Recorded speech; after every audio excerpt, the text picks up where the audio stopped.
Hello, hello.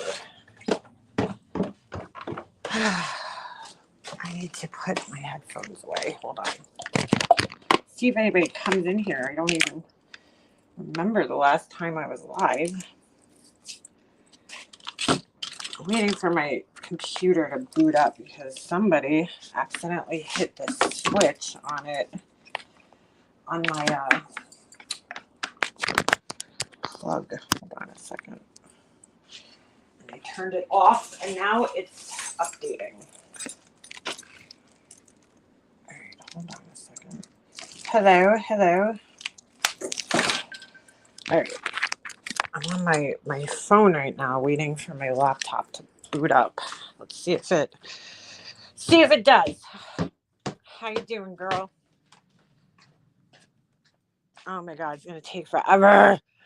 I try to never turn my computer off because for this actual reason. It just doesn't turn back on quickly because I hate updating it. It takes forever. Anyway, how's everybody doing? I'm doing fantastic. Just sitting around. I don't know what to do with myself today. Waiting for the Karen Reed verdict to come in. So it's kind of boring. I've been watching the trial every day for the last month. I felt like I didn't know what to do with myself today. I was like, what am I supposed to do? What do I watch? I can only watch the closing arguments of the same trial over and over again so many damn times, right? So I've been waiting to see what's going to happen in that situation. But, we'll see. It's a little worrisome just because I don't know. I guess they have to deliberate. I guess they have to spend at least a day, right? Deliberating the juries. I don't know. I've never been on a jury, so I don't know how that all works or how long it takes. But I'm going to assume they have to spend at least a day, right? Deliberating. And then, they have to look over all the evidence. I mean, that's only the fair and right thing to do. So, but if it goes beyond a day or two, I think that's a little worrisome just because that means that there's people that are, questioning things. So I watched the first trial this go around. I could only handle clips and highlights. I watched all of them. Didn't I just comment on you? I don't know. Did you? I have no idea. I don't know. It's taken so long. It's taking a long time. You got to keep in mind the people that are on the jury this time, they don't have all the information that we have, right, from the first trial. So we have to just kind of sit around and hope that they caught on. But I mean, I personally, I tried to watch it from like an unbiased point of view because I really just still don't know what happened to this guy. I have my theory, but you got to hope that these people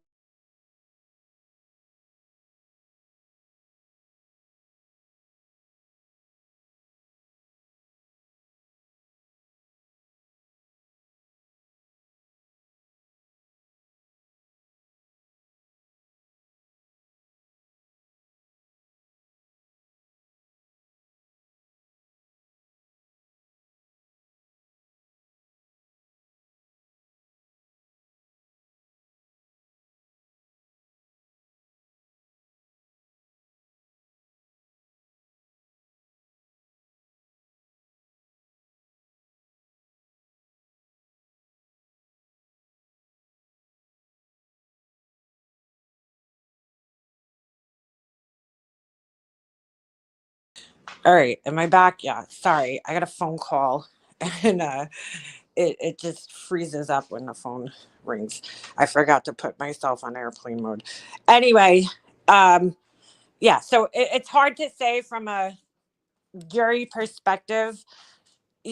People who are just finding this out the first time, I think they put on a little better of a case, but I don't know. It's hard to say because we have all this other influence from outside, listening to other people talk about it, other opinions, which the jury isn't supposed to have, right? They're only supposed to go based on what they're hearing in court. They're not even supposed to discuss the case with each other. So you never know where their heads are at. You never know where their heads are at. For me, I feel like I just can't say with 100% certainty that this guy was hit by a car. They didn't prove that. None of their tests, none of their witnesses that they brought forward proved that he was hit by a car. I don't know what happened to him, but I just don't feel like, I keep trying to like go over it and go, could he have been hit by a car? But then you really think about it, and there's the one big thing for me that I hope that this is what other people are seeing too, is why would he be standing there? And that's the one thing that keeps rewinding in my head. No matter what they present, I just keep thinking to myself, all right, we saw a video of this guy leaving the bar that night, right? He was at the bar. It was the end of the night. He's paying his tab off. Okay. He turns around. We see the video of, Higgins and the other guy, the Albert brothers in the corner. But forget that. I'm focusing just solely on John O'Keefe. He pays the tab. He seems to acknowledge whatever is going on over there. Karen's talking to that Karina, I think her name was, girl, the pharmacist, who was the only sober person in the vicinity. Okay. She was drinking water all night, and she's not paying attention. She's engulfed in her conversation. Right. But then we see him leave the bar. Okay. And he seems, yeah, they were drinking, but he seems, we've all drank before, we know what it's like where you got a buzz to like being, shit faced. To me, he had a buzz going on. He walked out of the bar. You could see him out in the parking lot. Okay. So now what happened in the next, however long it took from him to get to the bar to 34 Fairview. And he's, standing in the middle of the street, just waiting for her to back into him. Did he get shit faced, from point A to point B? Because that's the part that I'm like, why would he be standing there with his arm out in the middle of the street? It's just the one thing that I keep asking and nobody can seem to answer, because anybody, I think I asked in one of my videos, and one person came in my comments and they said, and they obviously think she was guilty. And I'm like, well, why would he be standing there with his arm out, just waiting for her? Think about this. All right. The average street, I looked this up when I was doing one of my last videos. The average street from side to side is 20, I think it was like 27 feet. So it's almost 30 feet. Okay. They're saying she backed up over 34 feet coming down the road. That would give you plenty of time to drive out of the way. I'm trying to give you guys a visual of what 30 feet is, but back up 30 feet. He had plenty of time to get out of the way. It just doesn't make sense. Plus, she wasn't going 24 miles an hour right off the bat. Her car had to speed up to that point. So how long does it take for a 6,000 pound vehicle to get to 24 miles per hour? I don't know. I'm not a physics person, but I'm just saying, obviously it takes a couple of seconds for her to actually hit 24 miles per hour.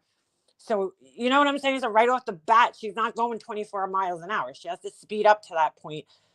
And they don't really know that. They didn't really say how long it took, or at least I don't remember them saying, because it was very hard to listen to some of the testimony about some of that stuff. It was hard to follow. But anyway, they tried, they jumped the curb. Of course you would jump the curb. You would jump the curb. Higgins' truck was parked there. They said she went over 80 something feet. So, you got to picture 30 feet ahead. We're assuming her starting point was near the flagpole where his body was found. And then, so then 30 feet in one direction, then 30 feet back to the point where 34 feet back to the point where she started from. And then an additional 60 feet or whatever it is. I suck at math. 50 feet to right for a total of 80. Okay. So she definitely would have hit their mailbox, the pole, Higgins' Jeep or something. So, but my whole point is, why would he just be standing there? mind you, she's dropping him off. She says, get out of the car, go see if we're even like welcome here, right? Obviously something before they left made him feel odd about going to this house, you know? She says that she sees him go into the the breezeway door. Okay. She says she then waits there for what, 10 minutes or something, and then just takes off because she gets pissed off that he's not answering her. He drives. Why would he just get out of the car and stand in the street? Now you got to remember, there's witness testimony from Ryan Nagel and the girlfriend, or the ex-girlfriend now, that said that they pulled up and she was in the car by herself. They didn't see John. So where was he at that point? You know, it just doesn't make sense. Was he blocked standing on the curb, you know, taking a piss in front of their house? Like, what was he doing? I just can't imagine why this guy would be not only just standing in front of the house, you know, he's not even dressed for the weather. He's in a, you know, lightweight sweatshirt. And not only would he be standing in front of the house, he'd be facing the neighbor across the street's house for it to happen the way that they said that it happened. But in all the testing that they did in the case, right? They did all this testing in the case. And I was shocked that the dummy's arm broke the taillight. I was shocked. I was like, uh-oh, this ain't good. But then when you really sit and think about it, it only broke the outer layer of the taillight. Her taillight was obliterated. There's like an inside lens, apparently, that didn't break. And without that inside lens, which I think was one of the most important pieces of evidence in the whole case, that was shown in the closing arguments, without this diffuser thing, it wouldn't give light off. So they showed 2 pictures of her car the next morning, right after she supposedly hit him, and her car, you know, the taillights lit up. It shouldn't be lit up if that diffuser is broken the way they're showing it. So it's just crazy. It's just crazy. Yeah, Binky babe, that's a very possible. Very possible. I'm just like, what the fuck? Like, you know? So what happened to him? I don't know. My theory is if he wasn't hit by the car, then the only thing that makes sense to me is that she dropped him off. He went into the house. Okay. Obviously, something was going on with Higgins and Brian Albert. If you notice the footage at the bar, he's not even talking to those guys, really. And then but then I'm like in my head, why did he want to go over to the house? Did he have some suspicion about Karen talking to Higgins? You know, I don't know. But I think he went in the house, walked in that garage door. His cell phone data kind of backs that up, right?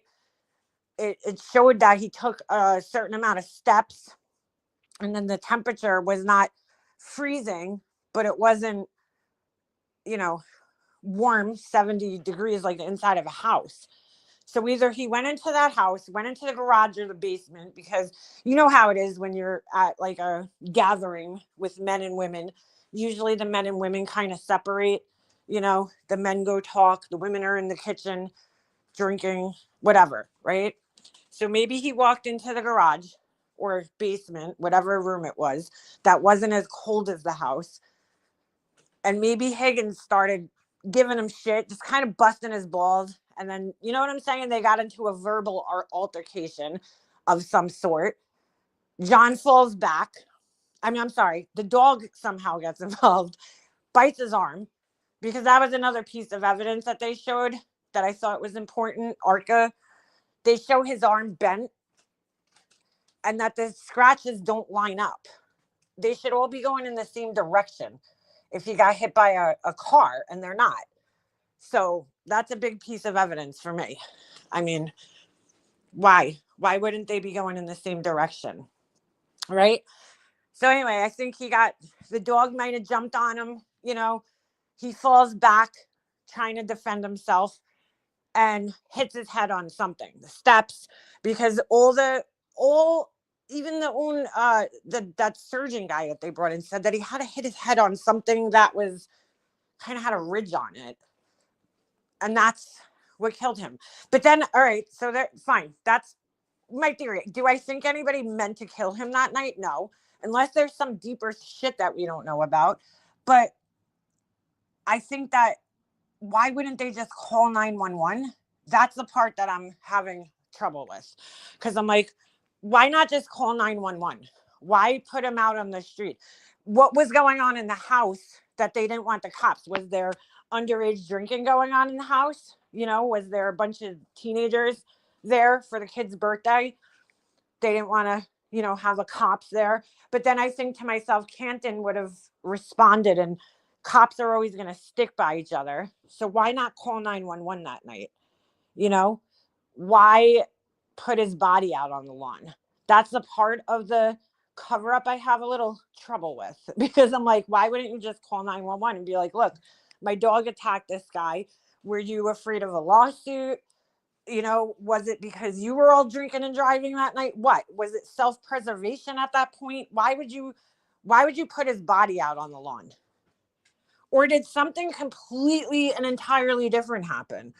Some other type of accident, you know, that, or fight. I don't know. It's so hard to say, but no matter what it is, what actually happened, I mean, you got so many things that just leave you questioning things, especially the fact that the main investigator seemed completely biased against her 16 hours into the investigation before he did any research, interviews, or anything like that.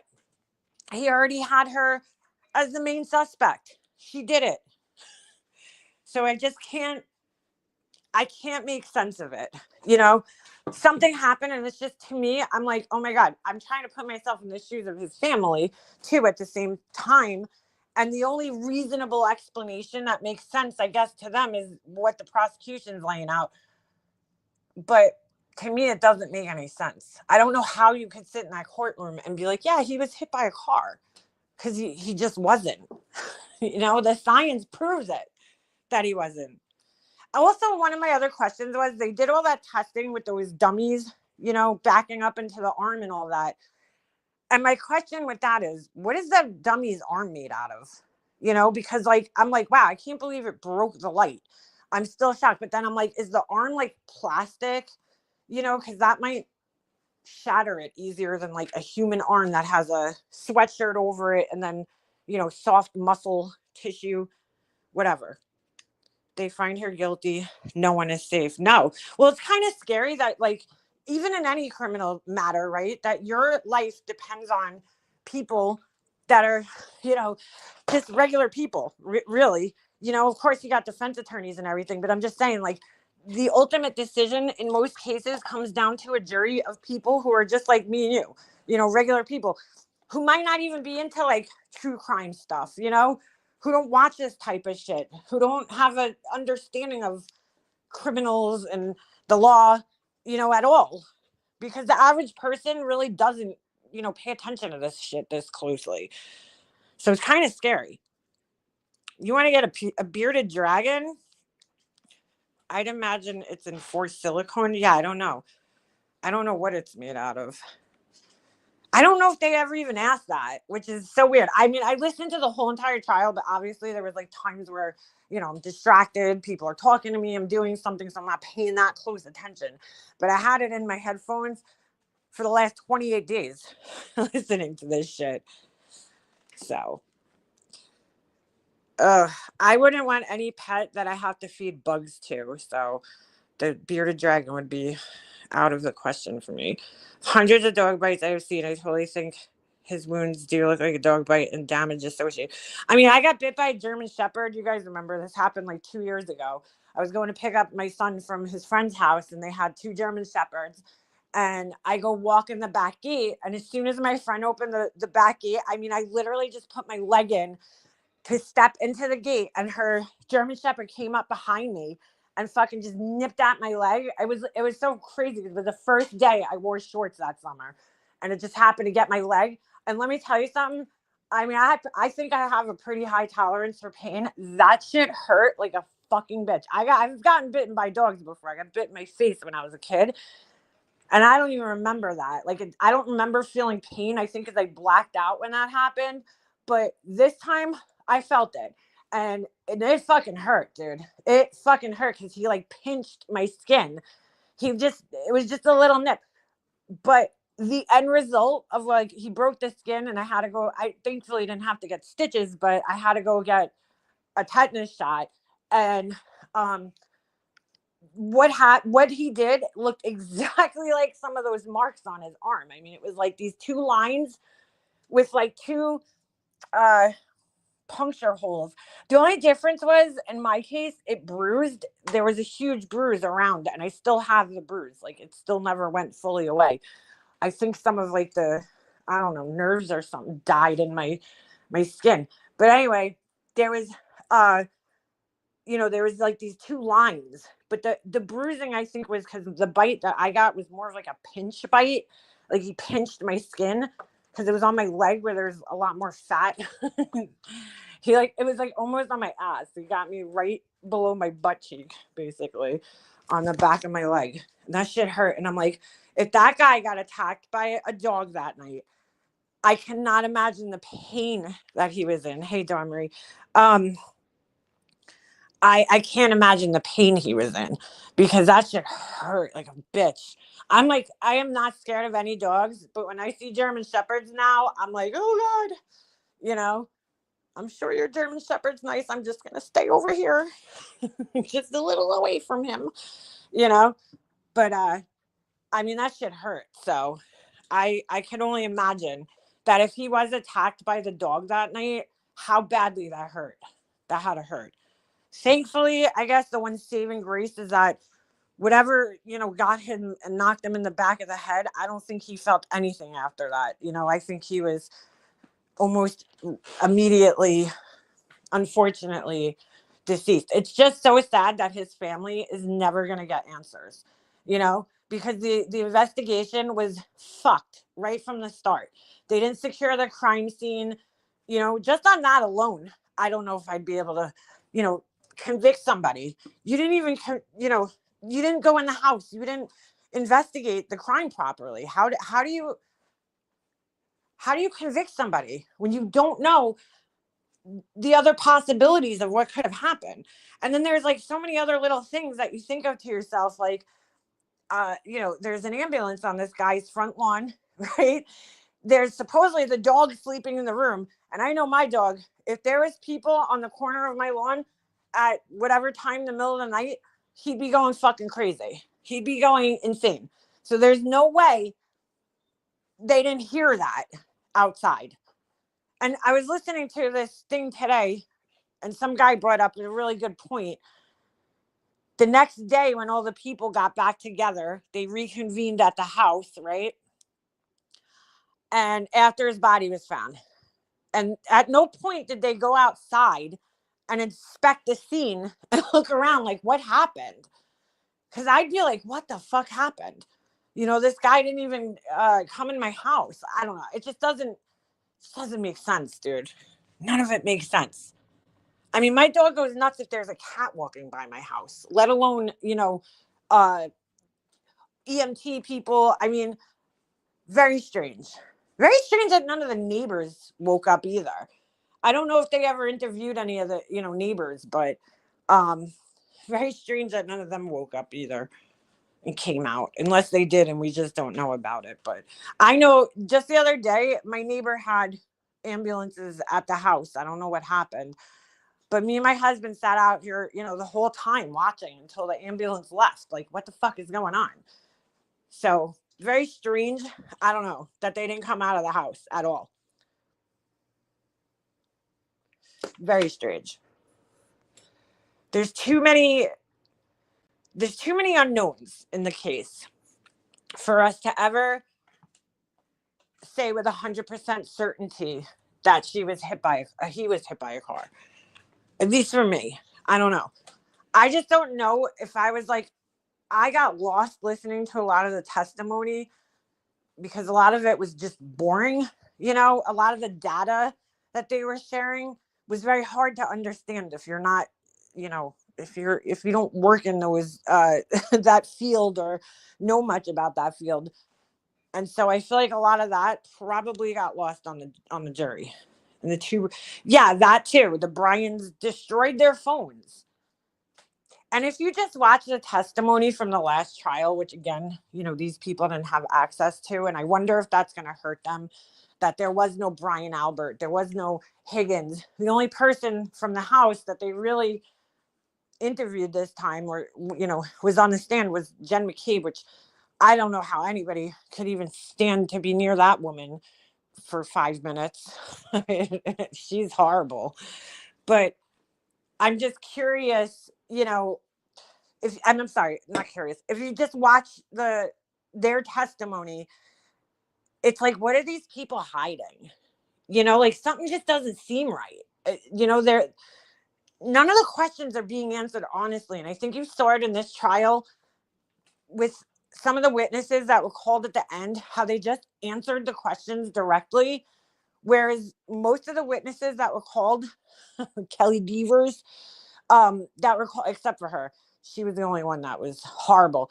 But some of the other witnesses that were called, like just even Yuri Bukaki, whatever his name is, he couldn't answer one question honestly. This guy, I mean, he was playing stupid, and I'm sorry, as a jury, you had to pick up the frustration. I was so frustrated listening to that guy that day. I was like, what the fuck is wrong with this guy? He's a cop, and he's supposed to be out for the truth, not, to protect his fellow brother in blue. And that's all he was doing. And it was very obvious. But I mean, he was like playing stupid. I mean, to the point where like Jackson's asking him questions and he's like, oh, which house? I didn't know which house you're talking about. It's like, what house do you think we're talking about? The only house that's involved in this crime. What do you mean, which house? Like his line of questioning was all pertaining to the same house and the same day and the same incident. And he's like acting stupid, like he doesn't know which house the guy's talking about. It's like, what? Kelly Deaver won't take the stand anytime soon. Oh, she will never be able to testify again. Ever. I found it odd that the defense didn't call up Brian Albert Higgins. They are claiming they beat him to death. Sarah, the reason for that is because then that opens him up to cross-examination by the, by the, what do you call it? Prosecutor. So I don't think it would have helped or hindered their, helped their case much to have them on the stand. Although we all wanted to see Proctor and, the characters from the last time. But it's, I think also at the same time, it's very telling that the, prosecution didn't call them. You're like, why? You didn't call your main investigator. You didn't call Higgins. You didn't call Brian. What are you hiding?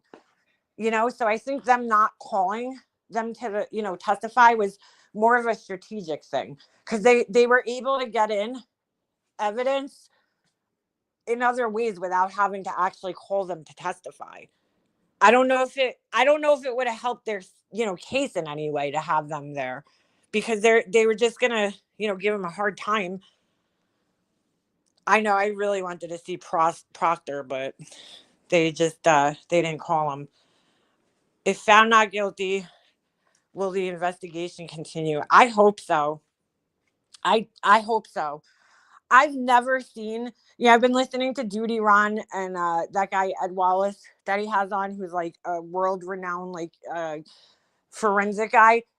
And, they worked for the NYPD. And the NYPD, obviously, it's a huge, department they got the best of the best. It's one of the probably the best, police departments to be employed for. I don't know if they pay you all that well, but it's, definitely one of the best police departments. And, they went over this investigation, and I just found it really interesting to listen to like how they would have investigated versus how it was investigated by this like little, 30-person department who I guess isn't really used to it. I can't imagine how much that case cost in total. Think about this. One witness that they paid $400,000. That's just one. Could you imagine all the other people they paid? One witness. $400,000. They got ripped off. That guy ripped them off. He did some weird paint test, which at first, when I first saw it, I was like, ooh. But then when I started thinking about it, I was like, wait a second. He's like jumping into the car. It's like, you could make that happen. You know, anybody could make that happen. You don't have to be the same height as John O'Keefe to, you know, make your arm line up with the tail light like that and get paint on it. I could have done it, and I'm only 5'4". You know, I could have just bent my arm a certain way, and I would have had paint in the same exact area where he had it. It was the stupidest test ever. And why he dressed up like John O'Keefe, I don't know. It doesn't even make sense for his testing. Crazy. Creepy, too. The defense wanted Michael Easter, an expert in police procedure, to testify. Bev said no. Oh, well, that was the other thing that they were fighting against. I mean, the judge was just completely and utterly biased, you know? I mean, it's so obvious. I've watched quite a few trials, and I've never seen a judge act the way that this woman acts. And I think she has a fucking drinking problem. I'm telling you. It was so funny because I was watching this girl. Her name's, what's her name? I Don't Belong Here with Samantha Beningo, I think her name is, or her channel name is. And I was watching her video one day, and she said the same thing. And I was like, oh my God. I'm like, I swear to God, I got that vibe from her. Because, like, you know, my dad was a drinker, and like, there's something, if you know, live with an alcoholic, one of the things you know about them is, number one, they have no patience. No patience. And she, right from the last trial, she gave me that same vibe. And it was because she's always looking at her watch. And for some reason, that reminded me of my dad, because no matter what we were doing or where we were, he was always looking at his watch. Like, all right, time to get home, you know, like, we got to drink. Like, you know what I'm saying? Like, that's just how they are. Their brains are trained to, like, keep looking for, like, it's alcohol time, you know, at a certain time of day. And for some reason, it always reminded me of my dad when I watched the last trial. Then this trial, I see this video where this, you know, woman's talking about, she's like a psychologist. And I'm like, oh my God, like, I swear to God, I was thinking the same thing in my head. Like, does this lady have a drinking problem or something? Because she's very regimented when, you know, time comes for the end of the day, you know, lunch, everything. But she has like no patience for anybody, like none, zero. And I was like, holy shit, she looks like a drinker. Oh, the jury went home. Yeah, I figured they were going to go home for the day. I'm just going to get worried if there's, you know, 2 more days. Like, I'm not like a pro, like, Karen Reed, like, free Karen Reed. Like, look, I think that woman is fucking whacked. You know, I think she has some serious fucking issues, you know, because, I mean, she's 40 something years old. That's why I like this girl, Samantha Beningo. If you listen to her, she kind of goes through like the personality, you know, issues that she has. I'm sure she's a nice woman, but she brought up a really good point, which I didn't even think of this, but from a psychology point of view, it makes sense. You know, Karen's behavior, she said that when you grow up, until you really get married and have your own family, you still live in that role of being the child. Not that you're actually a child, but that's your role in life, right? You're always used to being the child. So you're never, until you have your own kids, that role doesn't really go away. You know what I'm saying? So it's like a very self-centered type of way of thinking. And if you think about it, that is kind of how Karen kind of was. You know, it seems like she had some issues with you know, she's insecure, basically. You know, she's like an insecure person, obviously. Okay, because what normal person would call their boyfriend up like that in the middle of the night, you know, leaving those crazy messages on his phone? I mean, fuck you, you know, I mean, like, to the extreme. I think most girlfriends would be like, okay, I dropped him off somewhere, so he has to be there, you know, and you'd be like, all right, he's not answering his phone. Maybe his battery died, or maybe he doesn't have his phone. Maybe he put it down somewhere. You know what I'm saying? Like, most normal people wouldn't be calling like, fuck you, you're cheating on me. Like, there's some abandonment issues there, you know? Could be from her own guilty conscience that she was, texting with Higgins a week prior. Could be that, I mean, there could be a few things going on, but obviously her behavior is not really normal. Not normal at all. Even with her dropping him off and saying, like, did I hit him? She's so self-centered that I think she thinks she's the center of the universe all the time. She kind of reminds me of one of those like dramatic girls who like just, you know what I'm saying? Whenever something happens, they always have a way of making it about them. Like, you know what I'm saying? Even if it's something happens to somebody else, they always have to kind of make themselves the center of the story. And she kind of seems like one of those people, which obviously she is the center of the story. But at the time, I'm saying when she wasn't the center of the story, except for just being his girlfriend and being the person who dropped him off, I think she just, you know what I'm saying? It's like an attention thing. And I think maybe that next morning, while trying to figure out what happened to him, she's like, did I hit him? Because the last place she saw him was him getting out of her car. So she just like, connected herself to that. Like, oh, well, did I do something? Like, but not thinking that her words asking that was going to end up in her being, charged with second-degree murder. Because no normal person would think like that. She's not a dirtbag. She's not a criminal. She was a, adjunct, is that how you say it, professor at some, university. She had a very good job. She had no ties to this man at all, really, except for they were only dating, if you think about it, for a short period of time. They started dating during COVID, and this happened in 2022. So you're talking, what, 2 years? A 2-year-long relationship. You know what I'm saying? She's already kind of had one foot out the door talking to Higgins at that point in time. So, like, why go from that to, like, oh, I'm going to run him over? It just doesn't even make sense. Doesn't even make sense. Why did she say 20 minutes after she dropped him off, nobody knows where you are? It's like, bitch, you just dropped him off. Was it 20 minutes? I don't know if it was that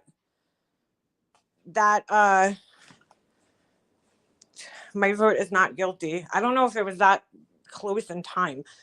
My vote is not guilty on all except DUI. I don't even think they could, say with that for sure, though. Obviously, she was drinking, but nobody knows. They have to prove what her blood alcohol level was at that point in time, right? And nobody knows exactly what her blood alcohol test was. And testing her the next day and then like backdating it doesn't hold, for me, it doesn't hold water because you don't know if she had a drink when she got home that night. Like, so I can't, to me, that's like completely unreliable. Like junk science right there. Trying to, figure out somebody's blood alcohol content the night before the next day. I don't know. I don't know about that. I think everybody in the fucking story should be charged with DUI. Higgins drove to the fucking, police department in I'm sorry, he was in his personal car, but then he got into government vehicles. Oh, I'm sorry. Wasn't he driving a government vehicle that day? Drunk from New York City? I'm pretty sure he was. You got so many people that were drinking and driving that night. I mean, the whole crew. Chris Albert, Brian Albert, fucking, Higgins. They were all drinking and driving. Every single one of them. Right, that's what I'm saying. They didn't take her blood or her nothing, breathalyzer, nothing at the scene. I wouldn't be able to charge her with DUI. Obviously, she was drinking, but I don't know what was in those glasses. I don't know how much alcohol was in there. I don't know how long her body takes to process alcohol, So my son did FSTs on me last time he was home, and I failed. I was totally sober, no alcohol. Wait, what's FST? They did it during, yeah, I know. They took it during her 5150 hold, but that was the next day. So, I mean, she was beyond the legal limit, obviously, at that point in time. But again, we don't know if she went home and drank some alcohol when she got home, which I think she personally did because something was going on before she left those fucking crazy messages. Something got her crazy. Oh, then the field sobriety test. Duh. I probably wouldn't be able to pass it sober either. So before they found him, she's saying he might have got hit by a snowplow. Well, that's all hearsay. I mean, in actuality, who would think a grown man was maybe hit by a snowplow?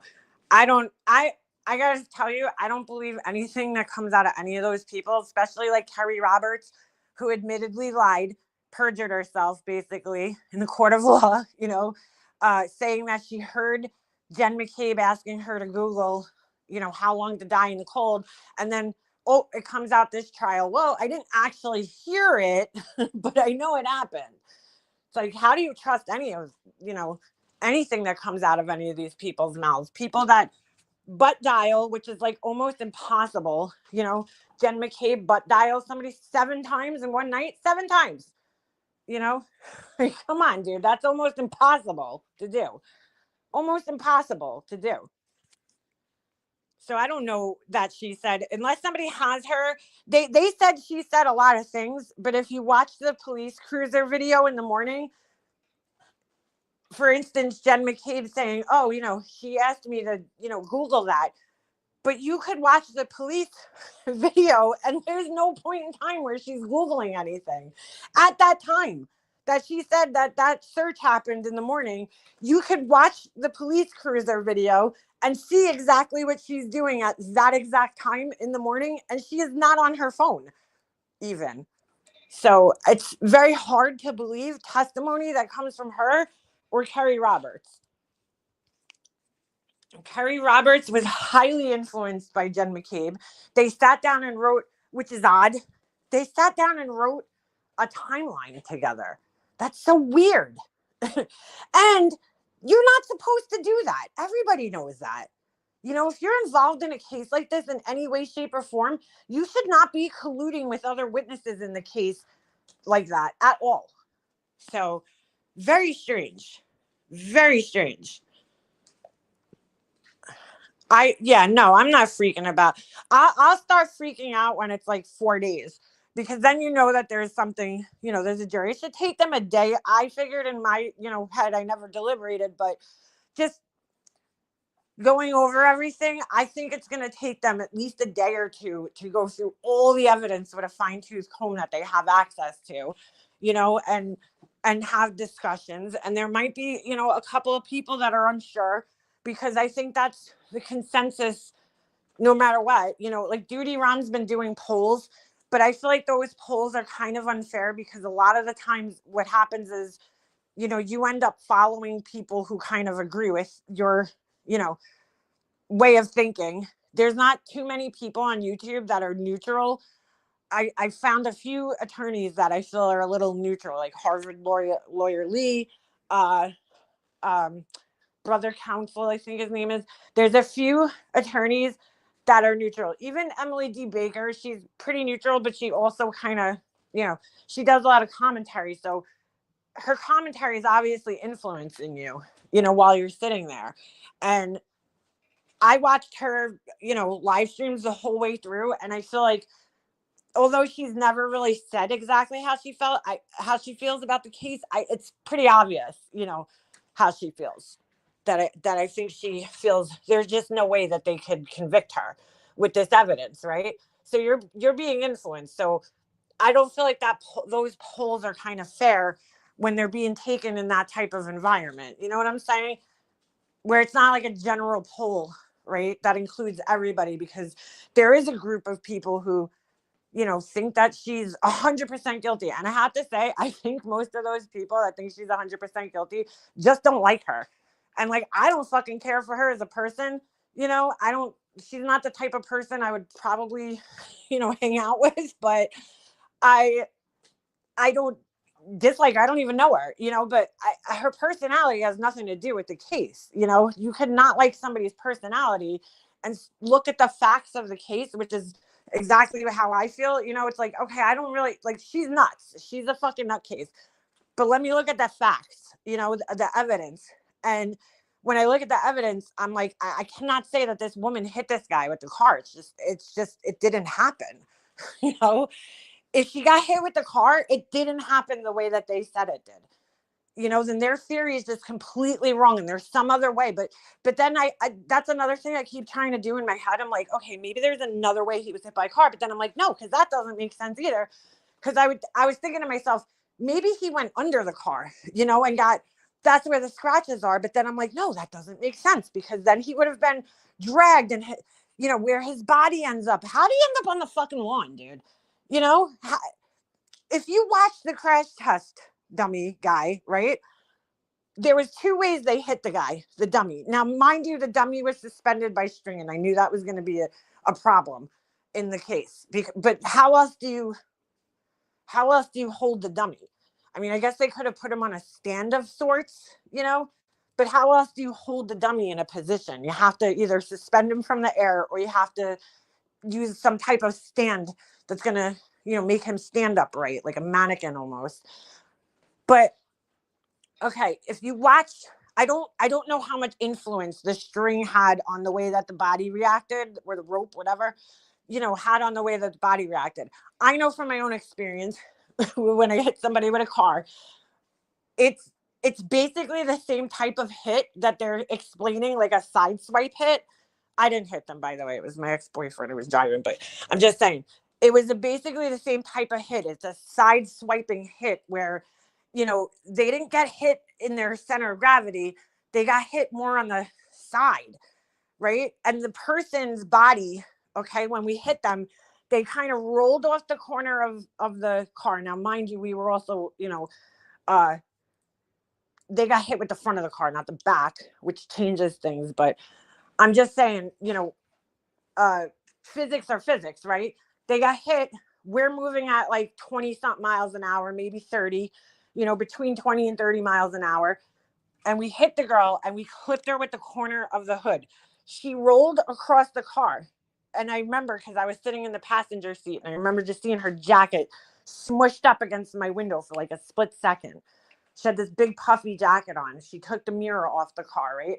Her body then continued to roll. Once she got past the car, in this weird way, the car was holding her upright.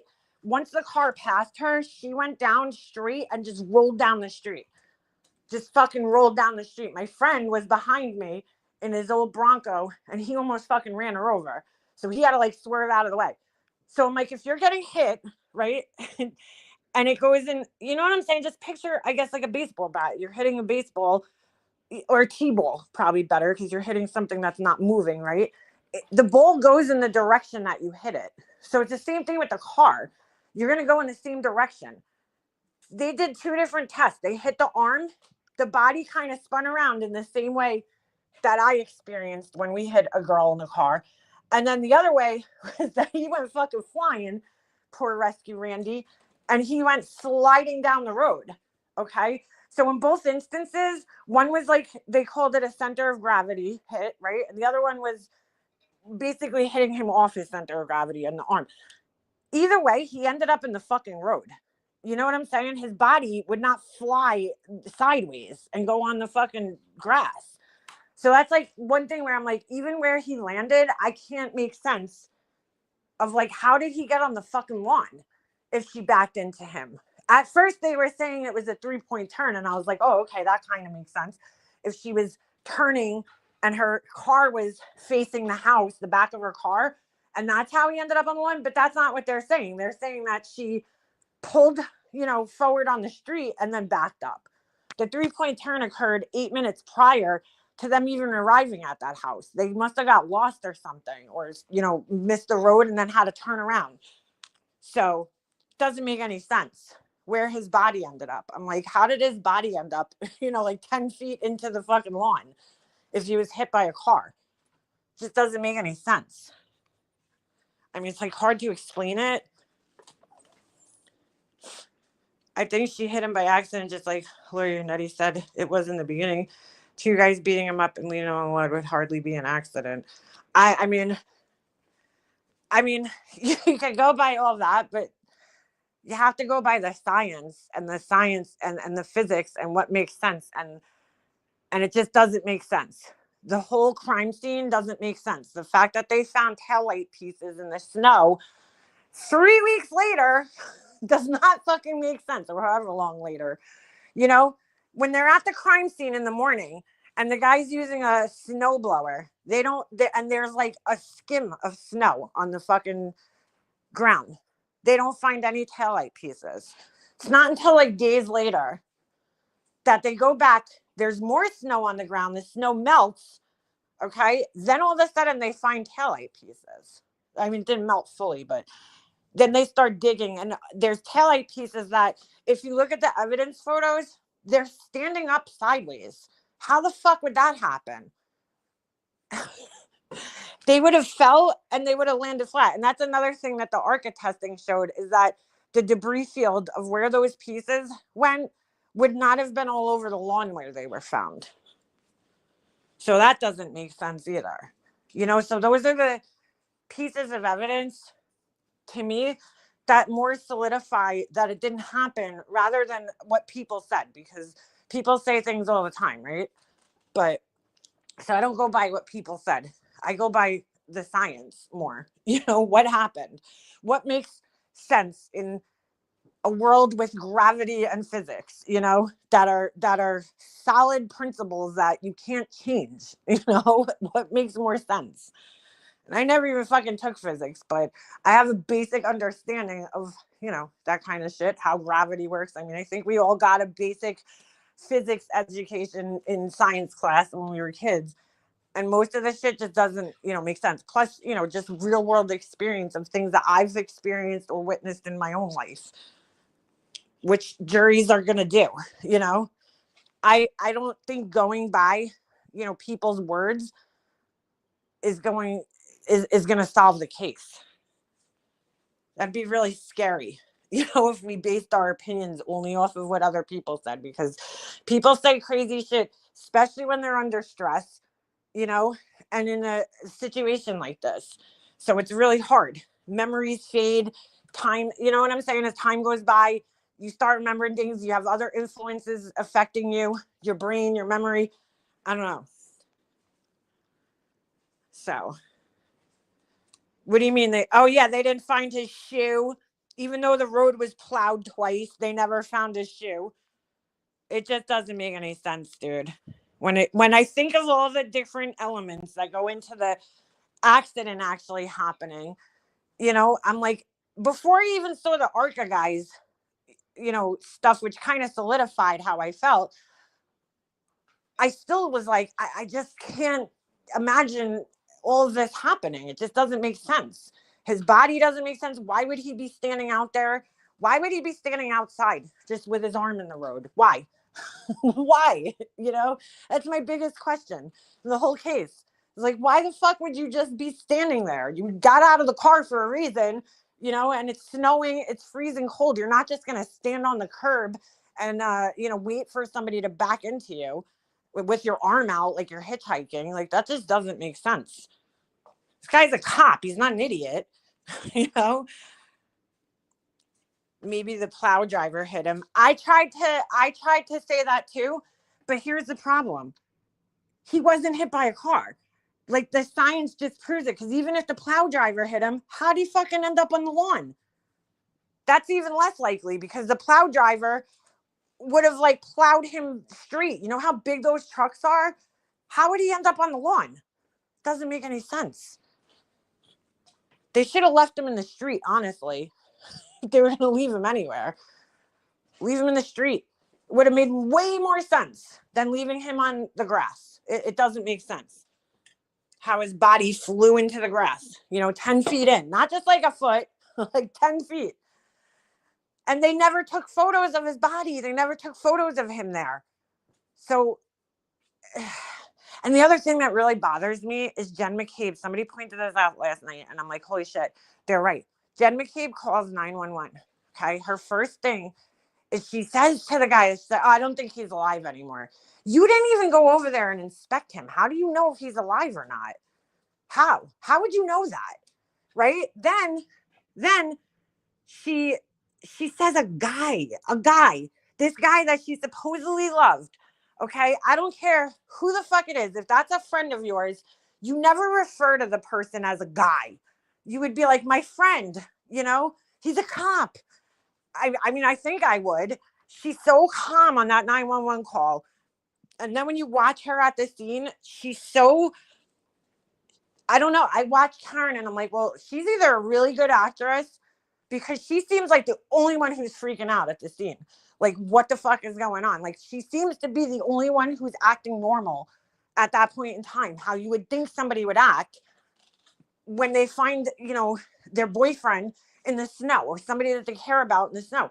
Jen McCabe is just talking to the cops, talking to the cops, talking to the cops, talking to the cops. Doesn't go in the fucking house where she knows her brother-in-law is the fucking first responder. Doesn't get blankets. Doesn't do anything to try to help this man, which is fucking mind-blowing to me. I would have been pounding on my fucking sister's front door. Open the fucking door. There's a fucking John O'Keefe's dead on your door, on your fucking lawn. Why did you not do that? That would have been my first instinct. I think before calling 911, I would have fucking been pounding on the door. I would have been pounding on it while I was on the phone with them. I'm like, what? I don't know. Just weird. It's very weird. Jen McCabe is quoted as being John's best friend by Brennan, yet she said there's a man in the snow. No, it wasn't Jen McCabe. It was Kerry Roberts that he said was like his best friend. They had known each other for years. Jen McCabe and him met through the children's sporting, his niece and her daughter. That's how they met. That's how they know one another. Kerry Roberts was supposed to be his like best friend, which is why Karen called her. She wasn't even out with them in the morning, but because they were such close friends, that's why Karen called him. Like maybe Kerry heard from him, So I just have a feeling they will convince her on DUI, which I think is a maximum 2.5 year. They're gonna appeal that right away though. It's because I don't know how you could convict her on that. I wouldn't be able to.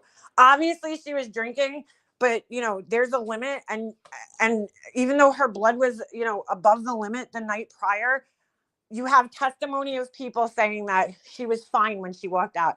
You have video of her driving, and you can see that she was following, the rules of the road. Okay. And I'm sorry, but I wouldn't be able to do it with somebody, backdating or whatever, however you want to say it. I just wouldn't be able to do it. Why did Karen tell her dad, I think I hit something? You're telling me a tap is worthy? Yeah, I do. Absolutely. Absolutely. She said she hit something. Why? Because her taillight was cracked. Then you have Officer Nicholas Barrows, who is the only fucking cop in this whole entire case that isn't connected to this family or these people in any way, shape, or form, who seemed like a very honest man. He sat behind that taillight for like a half hour and said that there's no fucking way that taillight looked the way that it did when it was being pulled onto that tow truck, and how it was shown in the in the courtroom. He said absolutely not. And I believe the guy. I believe him. I think that some other shit could have happened, okay? And they just they didn't have an explanation for it. Nobody did. I mean, Proctor even said it. It's going to be hard to prove, right? Said it in his text 16 hours after the incident happened, after they found John's body. So, you know how hard it is for him to prove? They had to fucking find something. They had to make something, because this is a police officer dead on somebody's front lawn. It's not just a regular person, it's a police officer. So, part of his, I think, biased investigation was him just wanting to get the crime solved, because it's a huge case. It's a police officer, And so maybe he did some things just to solve the crime, right? For the accolades. I mean, not necessarily because he didn't like Karen Reed, but because he just wanted to solve the crime. And the evidence that he had initially wasn't pointing to anything, So he had to it's almost like confirmation bias. It's like you have to make the evidence fit, So let me make evidence so I can solve this crime. You know what I'm saying? Instead of just leaving it as, All right, Georgia, why do you believe she did it though? Like, what is the one smoking gun piece of evidence for you that makes you think that she did it? Because I know a lot of people say that, but hey, Pink, you're there. Let me know. If you hear anything, Pink, text me. You have my number still. Let me know.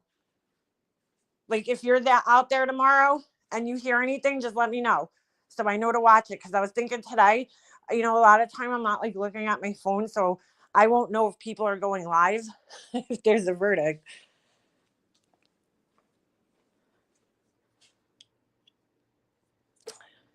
It is a hell of a story, but I mean, I don't think it's hard to believe that he's attacked by a dog. He got, marks on his arm that are pretty believable. Because everybody's like, oh, they didn't find dog DNA on his arm. Well, they also, they supposedly found, right, shards of glass or tail light, supposedly, because you can't say for 100% sure, because I don't think there was any testing done to, match that up to her tail light exactly. But let's just say, fine, they found it in the shirt, right? That shirt was all over the fucking place and wasn't turned in for how many months? Turned into evidence to be tested. So, like, where's the chain of command on that? That shirt was missing for months. No one would do that. You would assume he slept on a friend's couch. Hold on. Smoking gun is her freaking out in the morning outside of her friend's house and calling her to come look for him. Really? That's it? I don't know. That's it? I don't know if I would assume that my friend that they was sleeping on a couch, because I don't know their relationship. You know what I'm saying? But you have to remember, a few weeks prior to this, well, I'm going to say, yeah, it was a few weeks, like 4 weeks. They were away on vacation in Aruba. She went into, the room, and she comes back out and he's like hanging all over this girl. So, she already has in her head, that he's, with other women. So I don't know.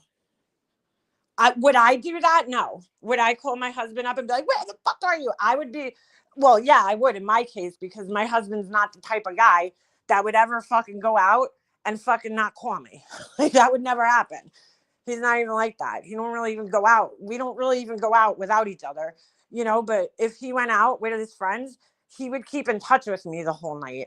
There would never be if I didn't hear from him, I would immediately get worried, just because I would know something's wrong, because my husband's always there. But would I call him up and like be like, you're cheating on me? No, I wouldn't. But I'm also secure in my relationship.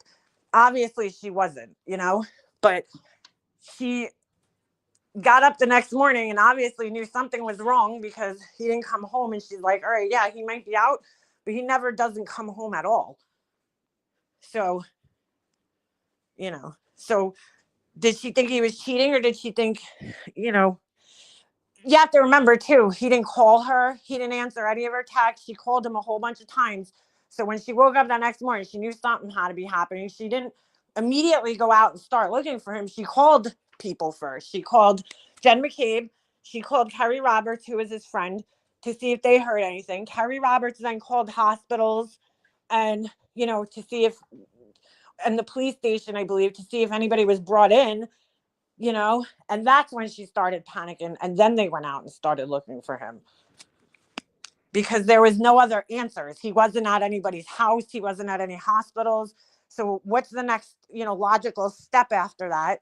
And they even, for some weird reason, made her go back to the house, like as if she didn't see him in the house, which is odd. Why would they make her go back to the house first, his house, where she just came from, and then go looking for him? That doesn't make any sense. So I guess the next logical thing was, okay, he's not in, he didn't get arrested for I don't know, public intoxication or something. He's not in any hospitals nearby. Where the fuck is he? He's not answering his phone. He hasn't called me back. This is not like him. So yeah, I would think the next logical step would be, let me get in the car and see if I don't know, maybe he passed out somewhere. I've had friends that my husband had one friend before, when we first started dating, that he was hanging out with, that this guy, his girlfriend used to have to call us up every weekend. You know, have you seen Bob, will call him, because Bob used to get shit-faced and fall asleep in people's bushes, fall asleep in his car, people's cars, fall asleep in his own car. So, and then not come home. So, oh, thank you, Pink. I'll check it out when I get off here. I'm on my phone, so I can't open it. She said she left him at the bar, too. But where's that coming from? That's coming from Jen McCabe. Do you believe that? I don't know if I do. Why would she say that? That doesn't even make sense. Unless she was just in such a panic. I don't know. Words to me in a situation like that don't really play too much of a role, because I feel like people say crazy things and I think people lie. So, especially when it's being, coming through secondhand, as somebody who also says that they butt dialed somebody 7 times in one night, which is fucking almost impossible. Okay, because you would have to go through a series of steps, especially when their story about the butt dials is, oh, well, I was listening to music. I was going between music and texting. How the fuck did you butt dial somebody then? From your music app or from the text app? Because then you have to take another series of steps to butt dial somebody. If you're in your music app, you would have to leave the music app and go into another app and then, select the person's name and then select call. Okay. Assuming that your phone just stayed on the whole time. I guess Jen McCabe doesn't care about her fucking battery, so she just leaves her phone on all the time, right? It doesn't have like the automatic, sleep mode like the rest of our phones have. And then she's in the texting app, same thing. You would have to go into your texting app, press the person's name, okay? Assuming that you were texting with that person that you're butt dialing. There's a bunch of steps. If you were texting with somebody else, then there's more steps that need to be taken to call the person by accident. I mean, I haven't butt dialed somebody in ages. The only time it ever happens to me is like, all right, say if I'm on the phone with my husband and I hang up and I still have the my favorites list pulled up on my screen, and then I'm like, doing something, my phone hasn't shut off and I accidentally hit the screen while it's up on the screen, though. It's the only time I've ever, quote unquote, butt dialed somebody. It's just an inadvertent call. But I'm just saying, like, for her to say she was in her music app and texting app and butt dialed somebody just doesn't even make sense. 7 times? Once, fine. Maybe you accidentally hit a series of buttons and landed on, your call log or something like that. But 7 times in one night? Yeah. Sorry. Ain't happening.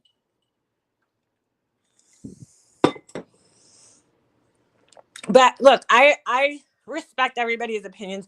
I'm curious to know why you would think, because I watched the whole trial. And so I'm, that's where my opinion comes from, is listening to all the evidence and everything. So I'm just curious to know if you feel differently, like what makes you feel differently. Because for me, I just can't, I would never be able to convict her. I can't say for 100% certainty if I know she hit him or not, but I just know that there's enough reasonable doubt, which is all that's needed, right? In order to, if you have the slightest doubt, then you have to vote not guilty. You can't be like, well, maybe it happened this way and, she's guilty. You can't do that. You have to be 100% certain that it happened the way that they're saying it happened.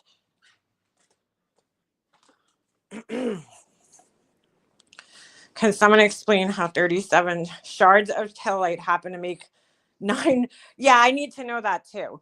Well, I need to know how the shards of taillight, which you could see in the dummy video, okay, how they like suspended themselves in air, long enough. Because you have to remember, when his arm made contact with the taillight, it was smooth, supposedly, right?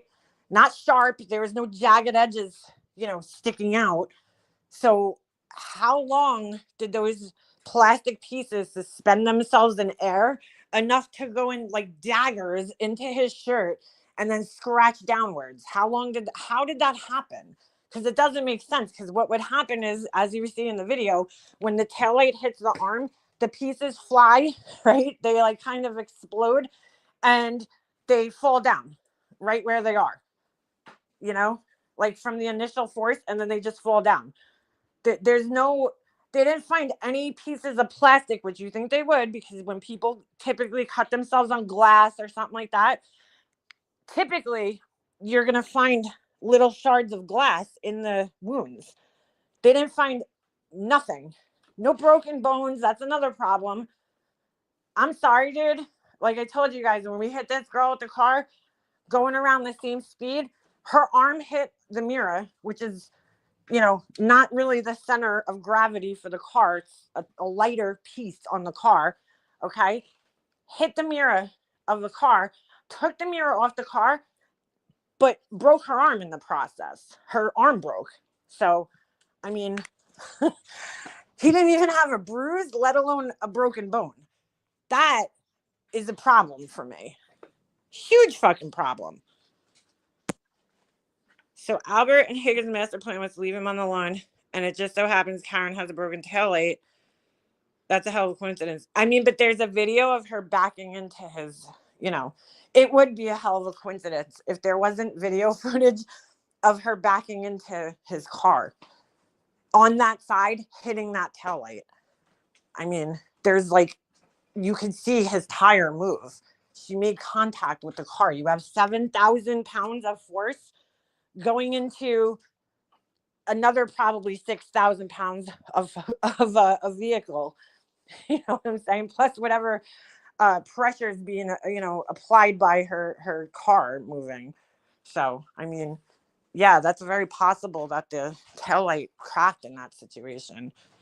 I mean, my husband backed my truck into, he hit, there was like a pipe that was sticking out of the ground, and it broke the reflector on the back of my car. I mean, we were just backing out of a parking lot. He didn't see it, and he backed into it, and it's made out of the same exact material as the taillight. It's a polycarbonate, and it cracked. And it was like, same thing. We were just backing out, and it cracked. So, I mean, you know, if that video didn't exist, I would be like, yeah, it's kind of weird, but I still don't know if I'd be able to convict her because, you know, it's not about whether she did it or didn't do it. It's about, did the state prove that she hit him? And in my opinion, no.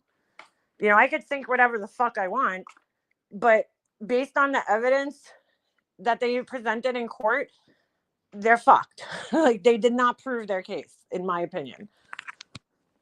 Hey, Purple Rain. Why did they both destroy their phones? Yeah.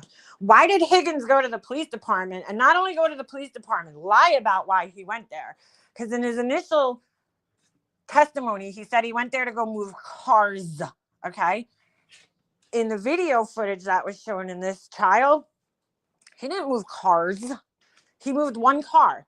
And nowhere in there did he mention that he went into the control room. But not just that, he also was taking items out of cars and putting them into his personal vehicle. Why? What was he taking out, and why was it being put in his personal vehicle? What exactly was it?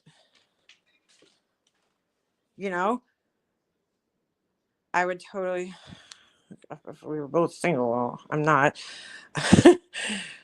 You're right, the state didn't prove their case. No, and it's sad, you know, it's sad because if she's found innocent, let's say she did do it, you know, then it's sad because their family doesn't get justice, right? And they've been through so much already, this family. And that was another disgusting thing that Hank Brennan did. He's an asshole. The prosecutor saying that in court, there was no reason for him to read this text message out about, from Proctor, about how those kids' father died, because those kids didn't know. They thought that the father had a heart attack, and he reads out in open court that he overdosed on the mother's grave. And that's how those kids had to find out how their father died. Sick. Who've been through so much shit already. So much shit.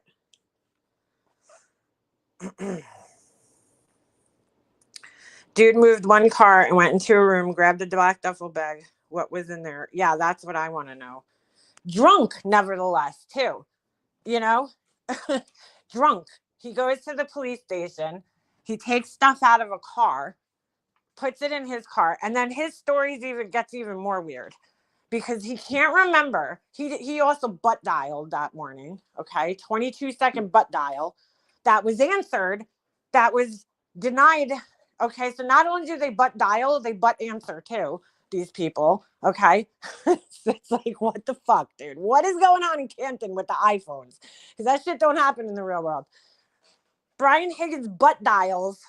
Brian Albert supposedly is, having sex with his wife, butt dials Brian Higgins in the middle of the night, right? Higgins misses the call and then butt dials him back. This is real. This is what's being testified to in this court, okay? This is the fucking real deal. I'm not making this shit up. Higgins says he butt dials him back. Okay, the call's answered. So not only is it butt dialed, it's butt answered.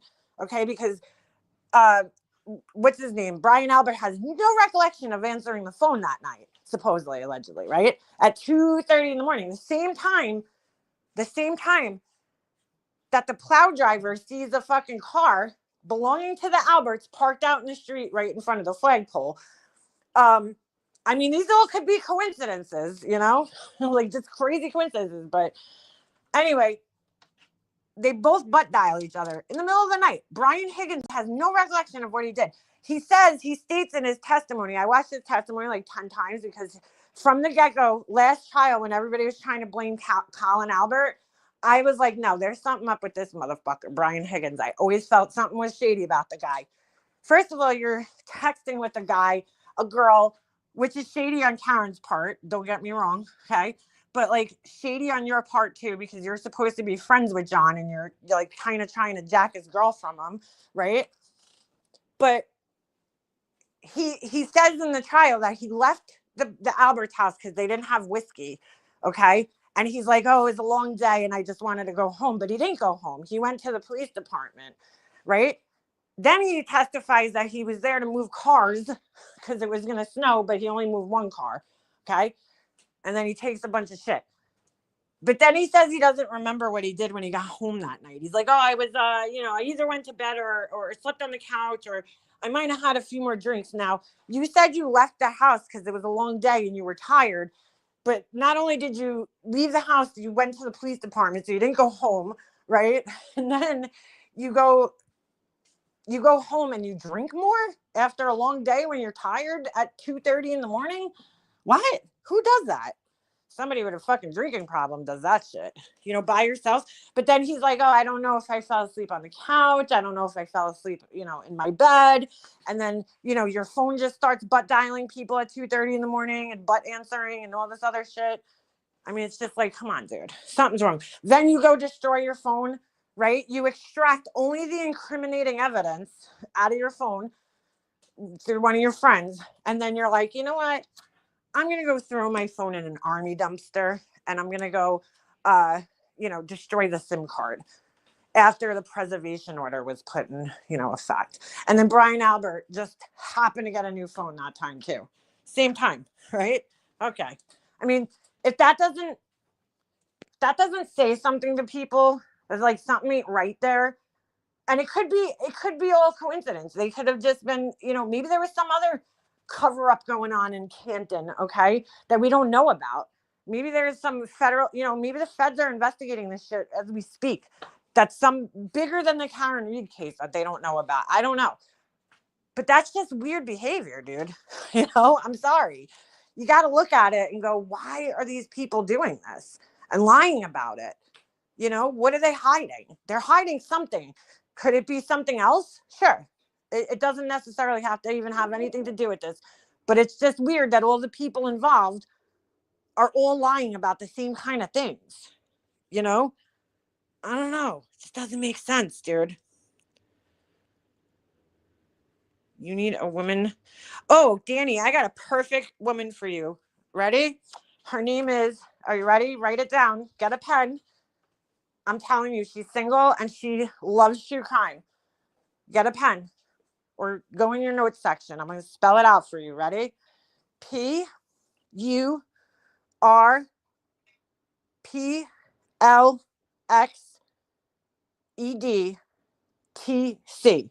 She's single.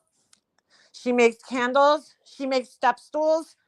And she fucking loves true crime. And I'm betting you she will definitely snuggle at you and watch some true crime. Okay? You're welcome. You're welcome.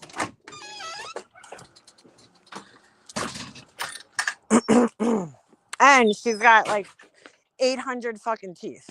So that's good. And pretty pink hair. I think she'd be perfect for you. Absolutely perfect. So, yeah, she's ready to mingle. She is fucking ready to mingle. She might be a little old for you, but you know, ain't nothing wrong with an older, you know, more refined woman. She has a YouTube channel too. She's a big YouTuber. She's got 20 something thousand subscribers, way bigger than me. I'm fucking nobody on this platform. I am a fucking nobody. She has a negative 200 credit score. I probably do too, so I can't talk on credit scores, but speaking of which, I really don't want to give that fuckbag attention after what she pulled last night. If you saw my community post, then you know what I'm probably about to say. But I'm pretty disgusted, by Laura's live stream last night, where every time she says she's going to prove something, I mean, I already know that Laura has no fucking idea, not even the slightest idea what proof actually is, okay? So she wanted to prove, right? I guess I don't really know the full story, but I guess something was going on in Jones's chat where people were talking about how shitty Laura is, and they were bringing up random examples of things that Laura's done, I guess, and somebody said that she had said something about Beefer's, son who tragically passed away. And I guess there was other people. Now, could it be some fucking, what do they call that shit? Mandela effect, that we all remember Laura saying something, I do. I remember her saying something, but I don't remember exactly what it was, but I remember her saying something to her. Maybe even more than once. Okay. I know she has said other horrible things to friends of mine. Okay. So like asking a friend of mine if they're, dead yet, or aren't you dying, or something to that effect. We all know what she said to Wispy recently about her MS, and what she said to Mystery, that subscriber who had cancer, and Laura said she wished the cancer would, eat her. And I don't know if anybody remembers this, but it's on a live stream of mine, and it's probably like maybe even 2 or 3 years old. But Laura saying one time, because I remember, I'll never forget it. Okay. I was streaming her, and while I was streaming her, she had said something to the effect of like, well, at least I still have my mother, like just like a dick, like whatever. So we all know she's capable of saying things like this, okay? Whether it's some Mandela effect that everybody's having, about her and their memories of her saying this, I don't know. But I'm sure if I sat here and spent 4 hours, I could probably find a clip or a screenshot or whatever of her saying some shit like that. But she goes live last night, and I'm like, what the fuck is going on? She's trying to prove that she didn't say something, which is very hard to do, okay, in all reality. And she made a good point in the sense that she was like, people would have it clipped, and we probably do. I'm sure if something was said, somebody has it clipped somewhere, But she's like, oh, it would definitely be clipped. You're right. We do clip a lot of the shitty things that you're saying. Not we, but people, But anyway, so I don't know why, but one of her fucking mods, one of the fucking idiots that follow her, decided, at like 4:00 in the morning, this is when they did this, they were like searching on Beefer's community page, because somehow they thought that this would be on her community page for some reason, So they find this old post from like last year that Beefer's made about Laura, basically saying, here, if people wonder why I hate Laura, this is why. Had nothing to do with anything, right? That's currently going on. This is a year-old post that she made. And I remember this happening. Her and Laura were talking about something in my chat. Okay, this is going back. I was friends with Laura at the time, and Laura had said something that was just like kind of insensitive, like she always does, to the effect of like, I don't know the exact words, but it was something to the effect of like, well, when, if you die in a car accident, then, you were meant to die or something like that, and like, okay, if that's how, I could put myself in my friend's shoes and think to myself, well, yeah, that would hurt my feelings because like, my child, I lost my child that way. I don't want to, like it wasn't meant to be.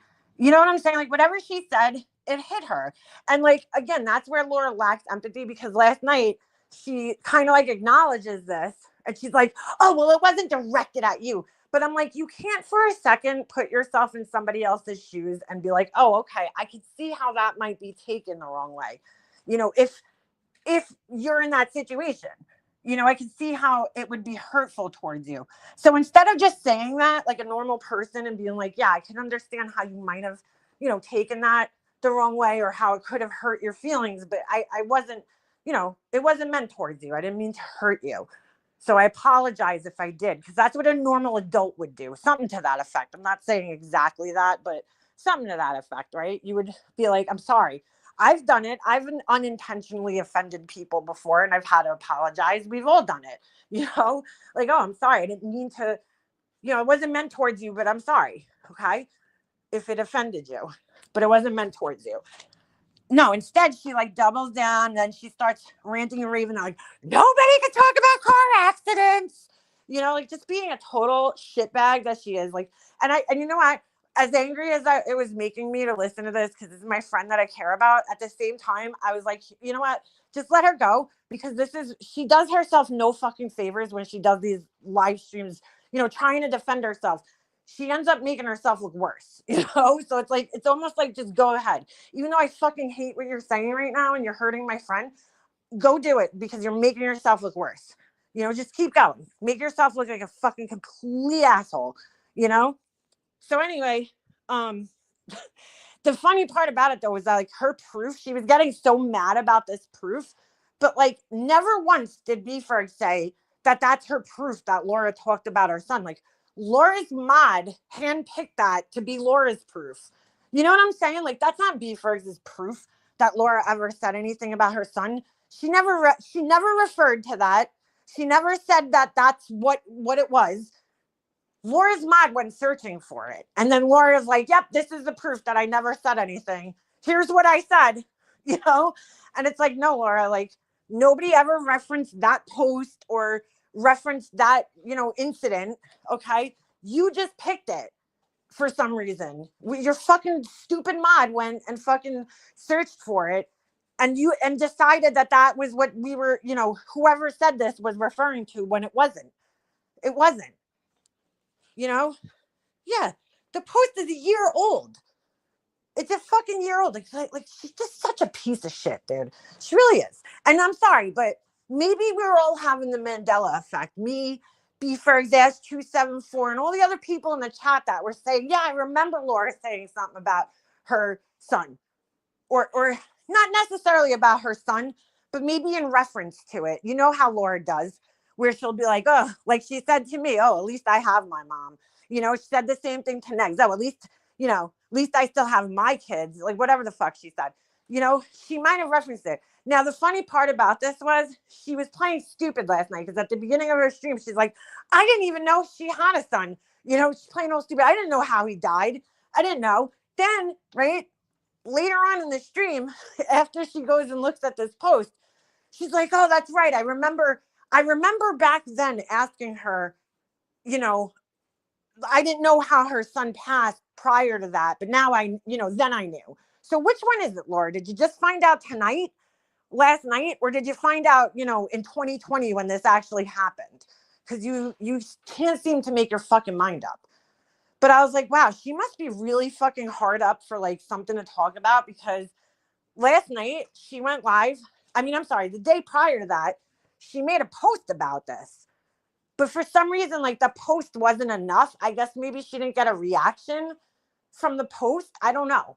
So she's like, let me go live and then bitch some more about this, make myself a victim, which I'm sorry, but let's just say it never happened, right? And like I said, we're all having some weird Mandela effect about Laura saying something like that. Is it that fucking hard to believe that she would say something to somebody like that?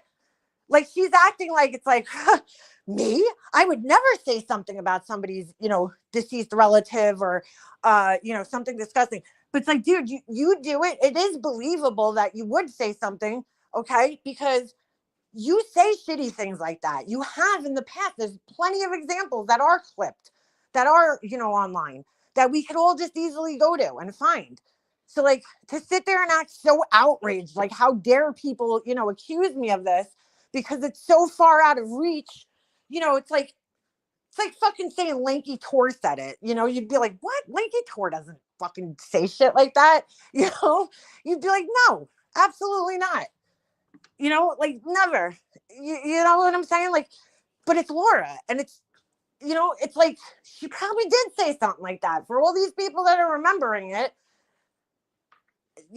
she probably did. Yeah, but I'm like, you had to go fucking live about this, dude. You had to go live about this last night after you made a post, okay? You didn't get the attention you wanted for the post, so then you go live about it. Just to double down, just to call my friend a cunt, a bitch, da da da da da. She's just so lame, dude. I'm like, you're 54. Every time I hear her do streams like that, that's what goes through my head. I'm like, you're 50 fucking 4 years old, Laura. Grow the fuck up already. Seriously. Oh, thank you. Perplex DPS. Welcome back. Sit down, haters. Ugh. Dude, you need to go back to doing your videos, please. They were so funny. I don't think that's why she was able to strike you. I think her strike was because I don't know, either you were using her picture. I'd have to see the email if you got one. I'd have to see the email to understand what the strike is. Unfortunately, when like YouTube does community guideline strikes, that's the shitty part, is that they don't fucking tell you what the strike is for. They don't tell you what you did. So it's like you can't even correct your behavior. So that strike that you got very well could have been because words on your channel. You know what I'm saying? She could have, like, her actual words, her actual voice, or it could have been because you were using her picture, and technically I think that's against terms of service to like use somebody's picture in a manner like that. I'm not 100% sure, but I had a strike, years ago, and I had they make you do this whole, community guideline strike video, and I kind of remember them saying something like that, to that effect. But I don't think it's because the parody part, because I mean that's YouTube terms of service. I just enjoyed your videos, not just because they were about Lord, just because it was like really funny the way you captured her fucking personality and like the words, the things, like the specific things that she says and does like so perfectly. It's funny. It's just good. It was good parody where you could do it. Like me, I would probably need to like do a million jump cuts and think, like where you just like solidly went through, talking like her. Like that's pretty hard to do. I don't know if people, I don't know if people know that, but is Danny G Jackson Black? Is that what we're dealing with here? Yeah, I definitely miss, your videos. They're very entertaining. Very entertaining. But yeah, I mean, if I had to guess, those would be the only, two reasons. Like nothing you were actually saying or doing in your portion of your videos would, to me, constitute as like any type of guideline errors from what I remember, watching these stupid videos that they make you watch. I can't remember, when I got my guideline strike, it wasn't even for me. It wasn't even for something I said. It was fucking Tiffany was on my panel, and she said, and I hate to bring up, but she said something negative about Randy's, mom, and that's what happened that night. My, video got reported. So sit down. Ugh. But yeah, the drunk, I think, got me, beefers. I don't think that they could strike you simply for doing parody, because I mean, there's been so many other people here that have had, like, you guys remember Lil Lightly? She had like a whole channel where, I mean, even Pink, who was in here earlier, she had her whole channel in the very beginning was just her doing parody of Molly Golightly and nothing else, really. I mean, she would go live, here and there and just bullshit, but I don't think it's the parody portion. I think it's either, Laura's falsely striking, like you're impersonating her actually, which I don't, with her picture, that could be, or it could be because you were playing disgusting things as she said, and she was able to use her own words to strike you, which, or report your videos, and it just happened that YouTube, which fucking kills me, because I gotta be honest with you, YouTube is so quick to take down these smaller channels like that have a few hundred subscribers, but they allow somebody like Laura, who has, and I'm not into cancel culture, so I'm not telling people to go over and cancel Laura and fucking report her channel, but Laura breaks TOS all the fucking time. All the fucking time. When she's threatening people, when she's calling people cunts and all this other shit that she's doing, she's breaking TOS all the fucking time. And it just kills me, because I'm like, oh, so you'll allow a creator that has 20,000 subscribers, supposedly, right? Break terms of service constantly, threaten people and do all this other shit. Okay. And I'm sure, I mean, I don't, but I'm sure other people do report her fucking channel because she enrages people, and nothing happens. But they'll take a fucking, 100 subscriber channel down quicker than anything, which, like, it's really kind of bullshit, It's harder to get documented. Oh, thank you. I believe it. It was playing her words and editing pics of her. I did a parody last night again, just not using her pics. There you go. I think you'll be safe if you just don't use her pictures. So go back and sub to your channel. The parody to me is like funny. Like, I'm like, wow, I wish I had some fucking weirdo, okay, who's been following me for 5 years, okay, bitching about the same fucking things about me, making all this crazy shit up about me, whatever, calling me a fucking narcissist and a psychopath, which I don't fucking care about, because it's just like, whatever, it's your opinion. But I'm just saying, for like 2 fucking years straight, dude, every fucking day, clipping my fucking channel, which I don't personally care about. It's like, I don't know why you would want to waste your time clipping me.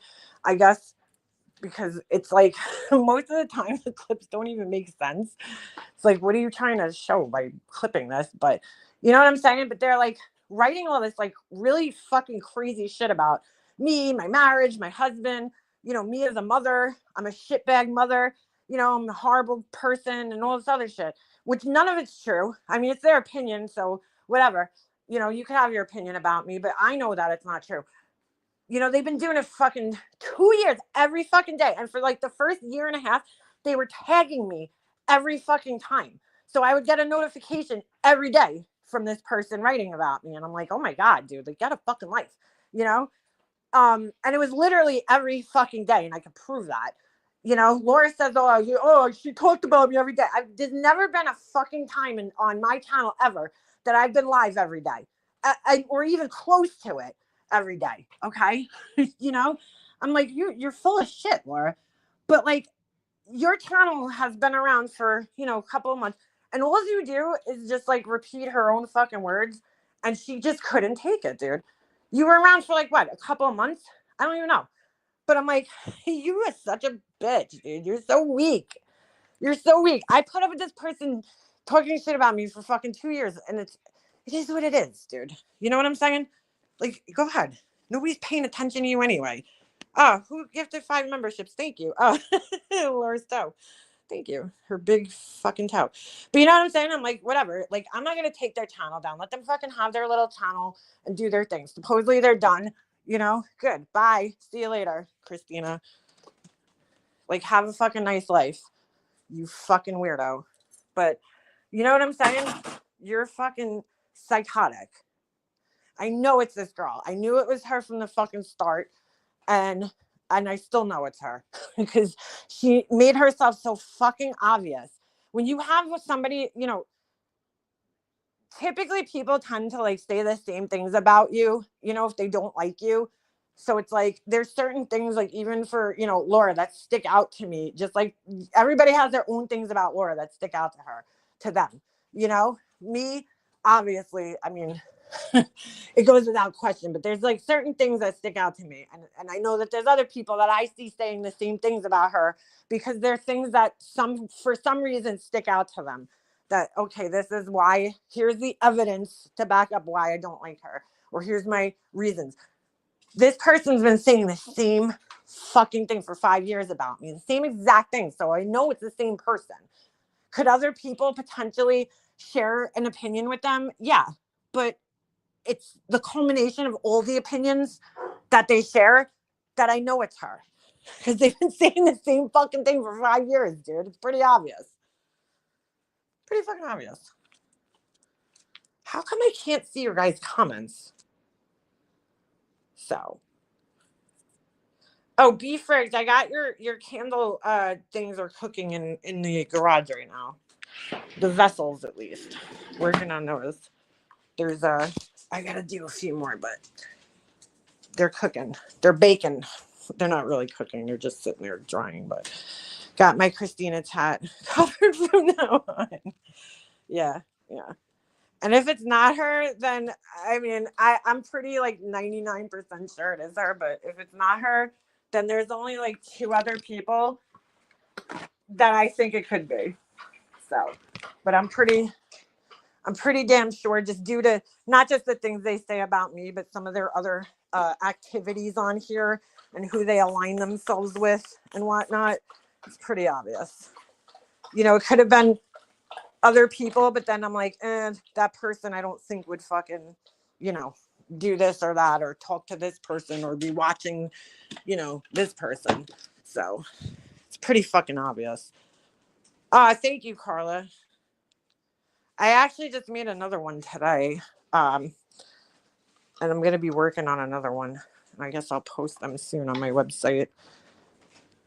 I get into, who the fuck is this? Is this Tracy the Truth commenting on something on my page? Oh, Jesus. Why are you talking to me? I don't know. I just got a notification. It was the Truth. I don't know if it's her. Tracy, go away. Go the fuck away. But anyway, hold on. Sorry. Terry, Burgundy wasn't funny.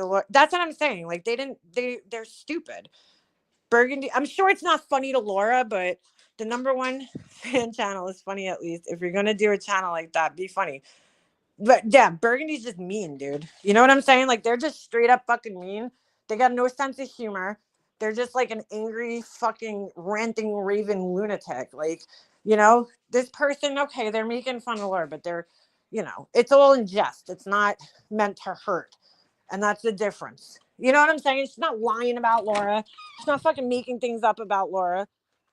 You know, like making things up that are silly. Like, oh, you know, I have 500 facts when, you know, facts. Wax fangs. Fuck, I can't talk. Wax melt fangs, or whatever the fuck those things were. The little fucking devil fangs. Like shit like that. Okay, that's, you know, it's funny. It's exaggerated. That's what parody is. But like, you know, telling me I'm a shitbag mother, like that's not really funny. You're just being an asshole, you know? Or whatever. But I mean, whatever. That's your fucking opinion. I mean, you know, how could you even know what kind of mother I am when you don't even see me on a day-to-day basis. You see me for maybe an hour or two once a week. And you could tell what kind of mother I am from that, because I talk about Laura. I mean, because Laura says the same thing. She said it recently on a panel. She's like, oh, if she cared about her son, she wouldn't be talking about me anymore. And I'm like, oh, because Laura says that, it's true, right? Because Laura thinks that, then that means that that's the truth, right? So I don't care about my son because I'm talking about her. Laura, you could make a million false reports on my family. The fact of the matter is they're going to be false every time. So what am I scared of? What, you're going to call again and then what?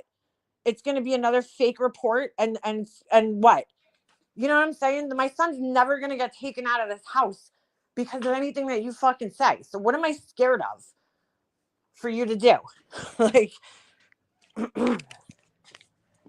I mean, if you want to take that chance again, go for it. But just know that the next time you do it, I will fucking, I will contact the district attorney and make sure that you have some type of charges pressed on your ass.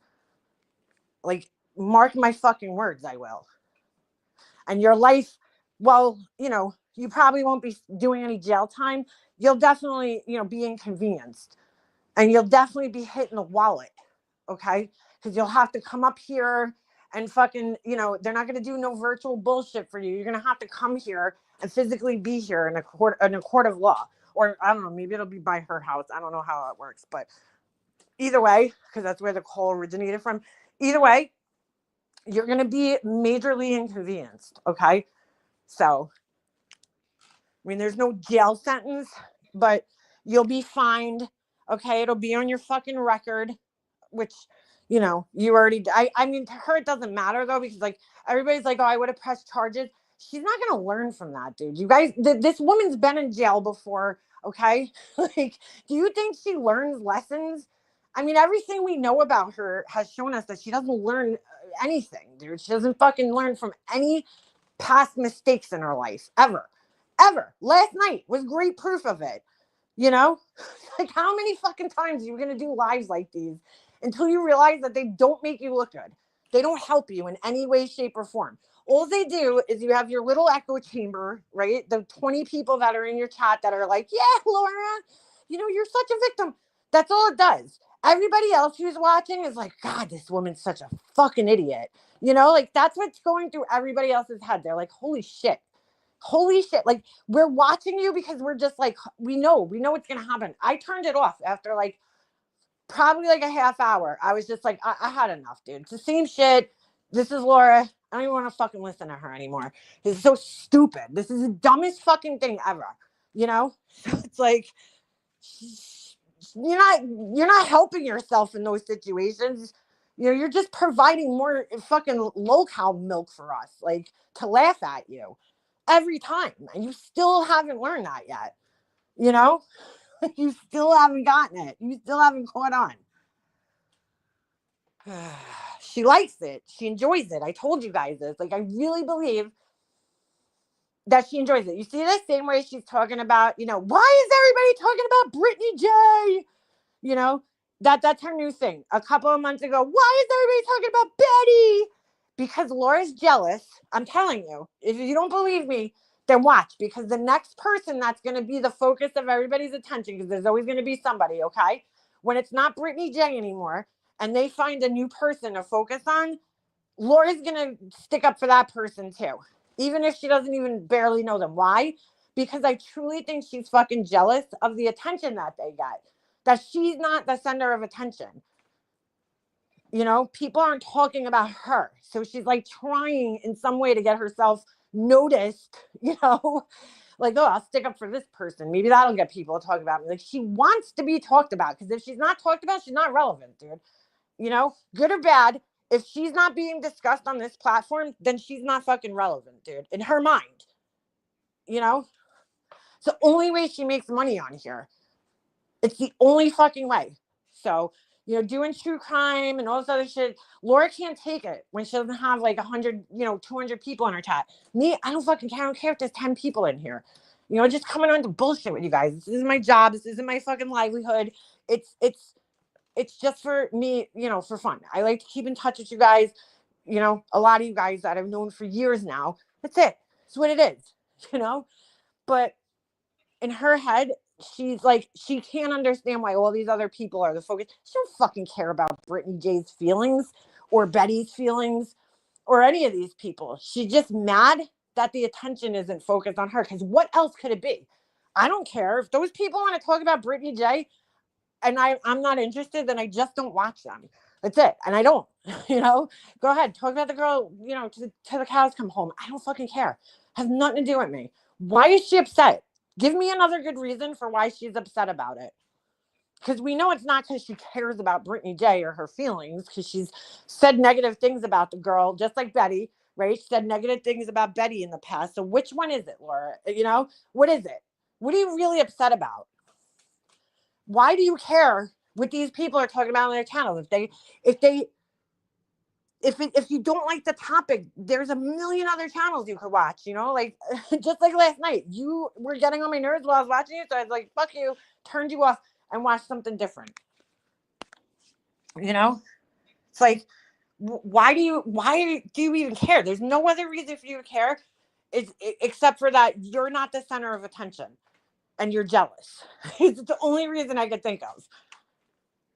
You want to be the center of attention, because as much as she sits there and she says that she hates everybody talking about her. She doesn't. She loves it, because she's constantly trying to insert herself into all these situations, all these people's dramas. You see her jumping up on everybody's platforms, other people's live streams. Okay, like she just went on whoever that girl was, Unsupervised Maniac. She just went up there.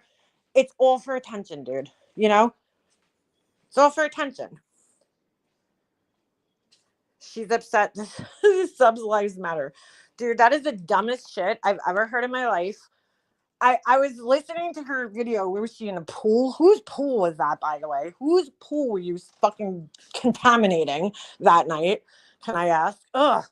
They're going to need to put extra chlorine in that fucking thing. But anyway, okay.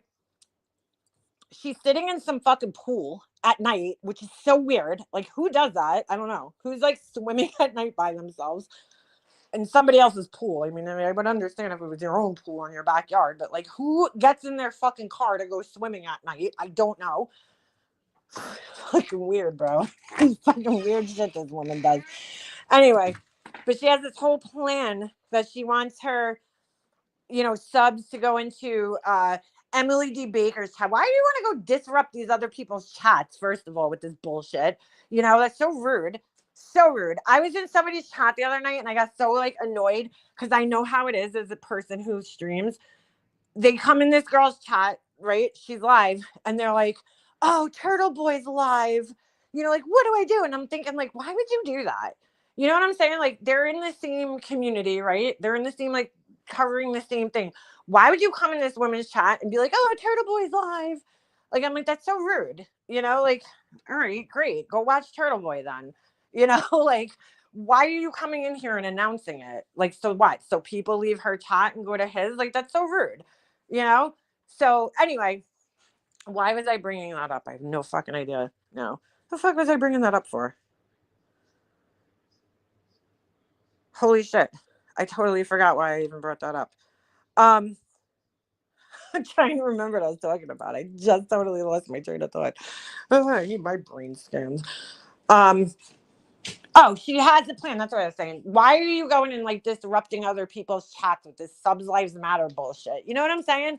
Like going into Emily D. Baker's, like people who have nothing to do with this. And like, how is that going to lead back to Laura?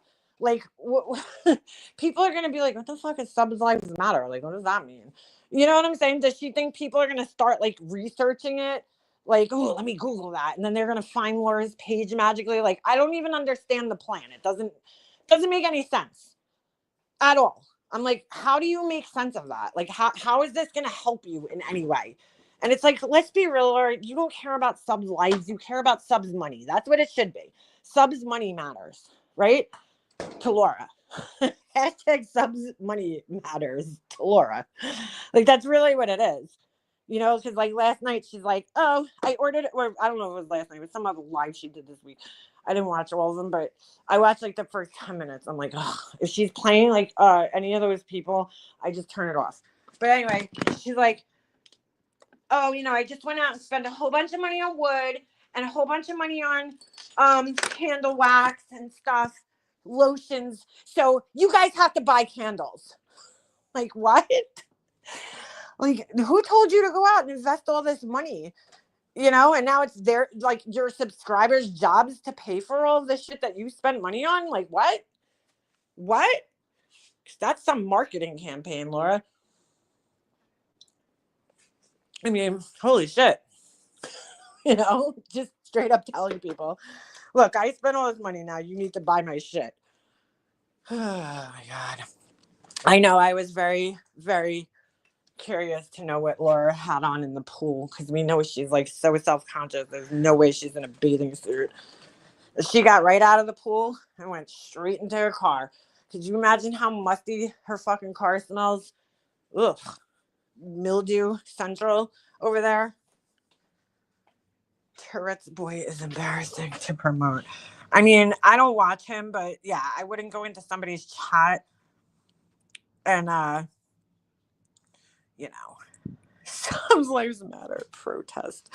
I'm like, it's so stupid. Like, why? What the fuck was the point of that? Really? She's like, and she thought it was brilliant. It was so brilliant that she was swimming and like was like, I have to go live and tell people about this. You know, you have to promote it everywhere. You know, go into all these like huge creators chats and put that. What? That's so rude. Like, why would you do that? And like, guarantee if you do that in somebody else's chat, you're probably gonna get blocked because their mods are gonna be like, what the fuck does this have to do with anything that's being discussed? You know, and they're just gonna block you because they're gonna be like, what the fuck is it? What does this mean? You know, like they're gonna automatically think that your people are trolling. So like, good job, Laura. Get your people blocked in all these chats. Like, what the fuck? But like, who does that anyway? Who like tells their subscribers to go do this kind of shit? Like, what a fucking weirdo. What a fucking weirdo. She must be tripling up on the Ozempic. But Subs Lives Matter was a joke a few years ago. Yeah, she actually thinks that, like, I don't know what the fuck she thinks, honestly. I can't tell you what she's thinking.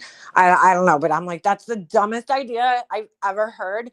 And she's like, the funniest part about that live was she's like, I don't understand how, you know, like people like the subscribers are what was she? I don't know. It was like something to the effect of like how, you know, since when was YouTube like people picked what they wanted to talk about and you know, everybody just goes along with it. And I'm thinking like probably since forever.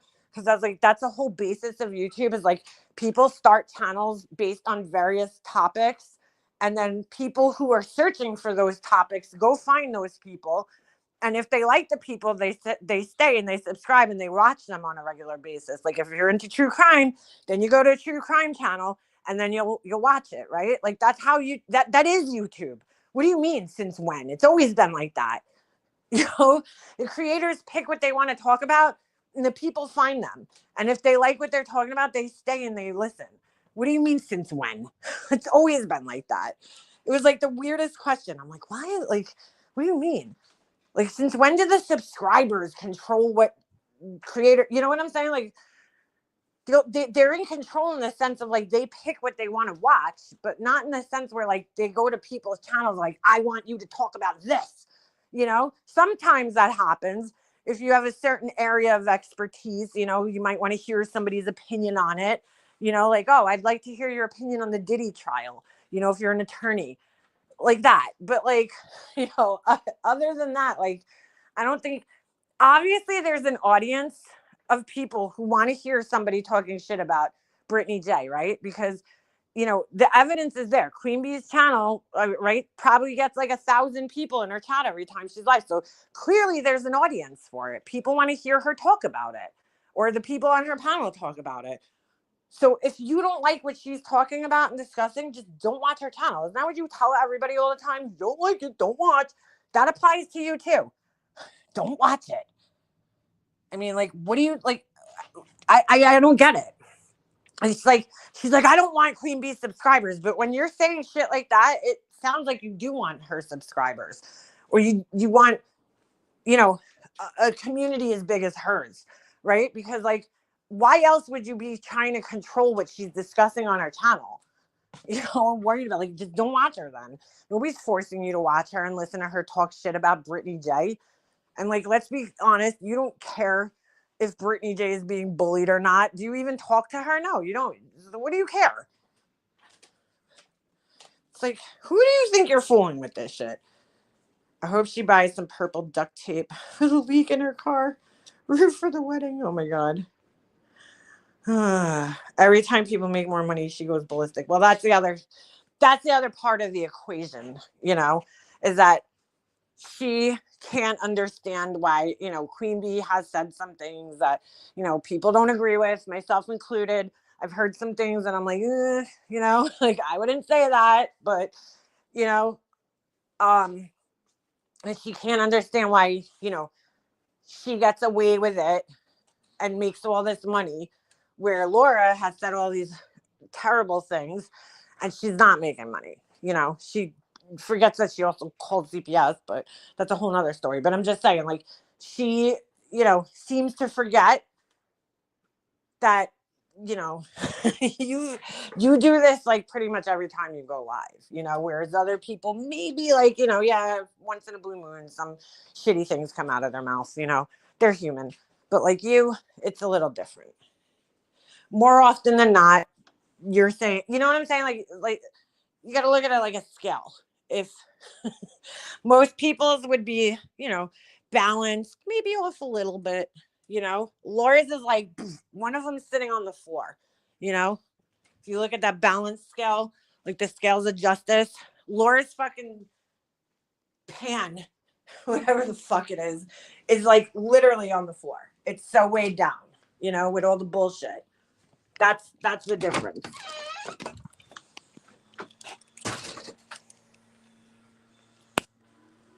That's the difference. No, I don't watch Brittany Jace. Like, I have no opinion about her either way. I've heard her, clipped here and there, and I'm like, not for me, not for me. But whatever. But like at the same time, because I have no interest in her, I don't watch channels that the people are talking about her. I'm not mad at those channels for talking about her. Obviously there's an interest. Just like people who talk about Natasha Cooper and fucking Foodie Beauty and who's these other people? You know what I'm saying? Like all these other people that act crazy on the internet that people watch, and talk about. It's the same thing, it is what it is. You're like, why are you acting like you're so above that? Just like Tracy the Truth. She's so I've seen some of her posts and I'm like, dude, she's so outraged, like by I don't know, this low cow channel that what's his name does, Keemstar. But I'm like, but you're watching it. And I heard she like super chatted him at one point in time. And I'm like, so now you're not only are you watching it and contributing to it in that way, right? You're so outraged by it, but you're clearly entertained by it at the same time because you're watching it. But you're contributing to it by super chatting the guy. Why would you do that? Why? You're helping fund it. But you're like allegedly so mad about it. I don't know. I see her posting like once in a blue moon, her like things will pop up in my feed, and I'm like, what? I'm like, oh my god, like what is she talking about this for? Like, why is she so mad? Just don't watch it if you're so like mad by it. I don't know. I don't get it. I guess it's like a trade rock.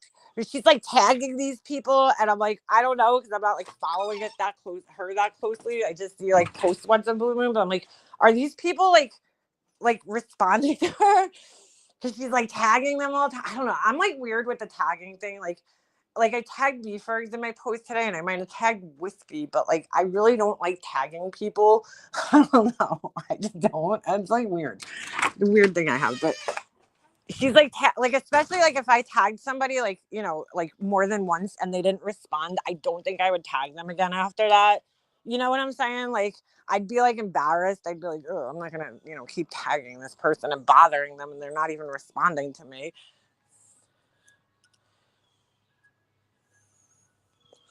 Because when you tag somebody, like clearly you're trying to get their attention.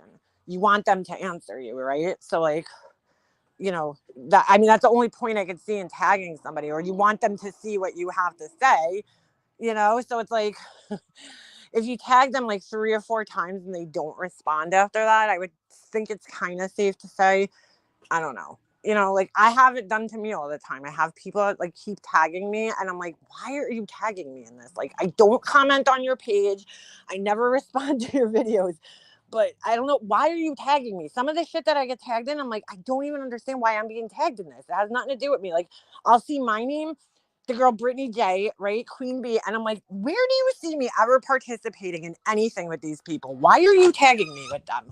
You know what I'm saying? Like, I have nothing to do with any of those people in any capacity. I don't watch them. I don't participate in their chats. I don't go on streams with them. They don't come in my chat. Why are you tagging my name in a fucking post with them? Like, I'm so confused. But it happens, whatever. I'm not like annoyed by it. I'm just saying it's just fucking weird. Because I'm like, why do you keep tagging me in this shit when like I clearly don't respond to it? But do what you got to do. I don't care. I'm just saying it's fucking weird.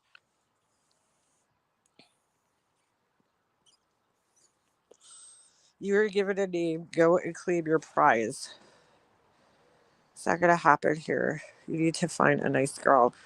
What is going on, dude? No, she can't stand when people are doing well. It's the bane of her existence. It's the bane of her existence. You know, to see other people doing good, she fucking loathes it. She's not happy for nobody. Like, look, if Queen Bee is doing good and making money over there on her channel and people are watching, like, good for her. You know what I'm saying? Go get yours, girl. You know, whatever. I don't fucking care.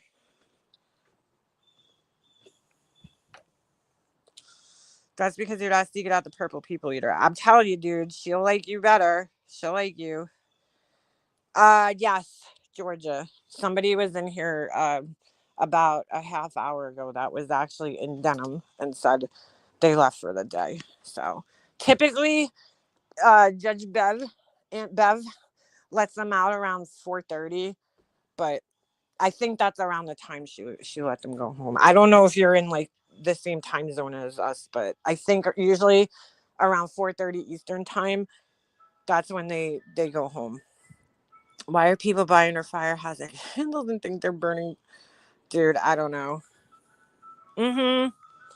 That's what it is, Rebby. She's just mad that the money's not going in her pocket. Which, like, who doesn't want to make more money? You know, everybody does.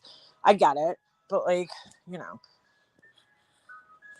but like, here's the thing, right? If you really do want to make this a career and want to make it like a job and money, you got to hear the ice cream man. He's coming. The ice cream man is coming. Anyway, Mr. Softy. You guys hear him? Imagine I get a fucking strike for that on my channel. Like, Mr. Softy's music is fucking copywritten or some shit. Oh, I wish I had cash. Mr. Softy really needs to get with the fucking what are we, the 21st century? I always like fuck that up. Are we the 21st century? He needs to get with the times, okay?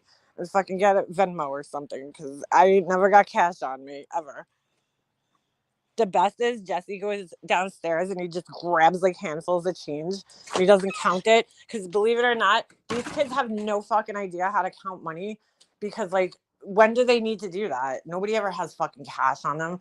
It's like my son, he's like, every time he's like having so much trouble counting the money. I'm like, and he never has enough. I feel bad because every time he stops the ice cream man's like shorted $1 at least, because he just like grabs money and runs out there. I'm like, you have to make sure you have enough money.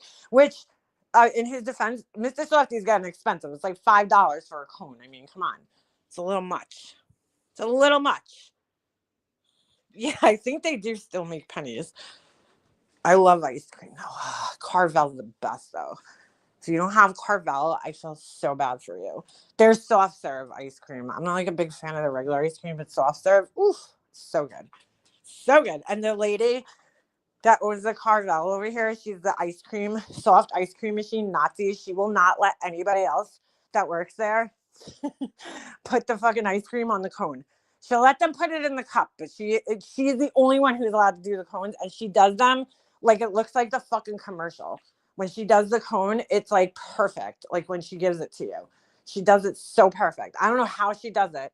She takes like the whole cone and then she like dips it in the sprinkles. And I'm like, how did you not drop all the ice cream in there? Like, I don't know how. She has some like magical hands, but she won't let It's so funny because like the other people at work will like go to grab the cone and she like swipes it out of their hand. Like, she will not let anybody touch that fucking soft serve ice cream machine and a cone. Hell no. but she does do it perfectly. So I'm kind of happy because I'm like, you know, every time she does the cone, you're getting a perfect fucking swirl on your cone. You're like, where you're not even going to want to eat it because you're going to be like, this shit looks like it's ready for the fucking commercial, the Carvel fucking posters. Like, that's how good she is. And she gives a lot of ice cream. I mean, this fucking cone's like 10 feet tall. I'm like, how did you balance that and make it so perfect? Next time I go there, I'll take a picture for you guys so you could see. Because it's just amazing. She's fucking amazing, this woman. What's worse than dipping the cone and topping milkshake? That stuff is everywhere. Dude, she takes like she'll like put like 10 feet of like ice cream on the cone. And then she like turns it sideways.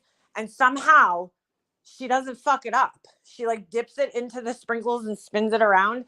And I'm like, how do you not drop that? Like, I feel like I would drop it every time. And there would be like just a blob of ice cream laying in the sprinkles.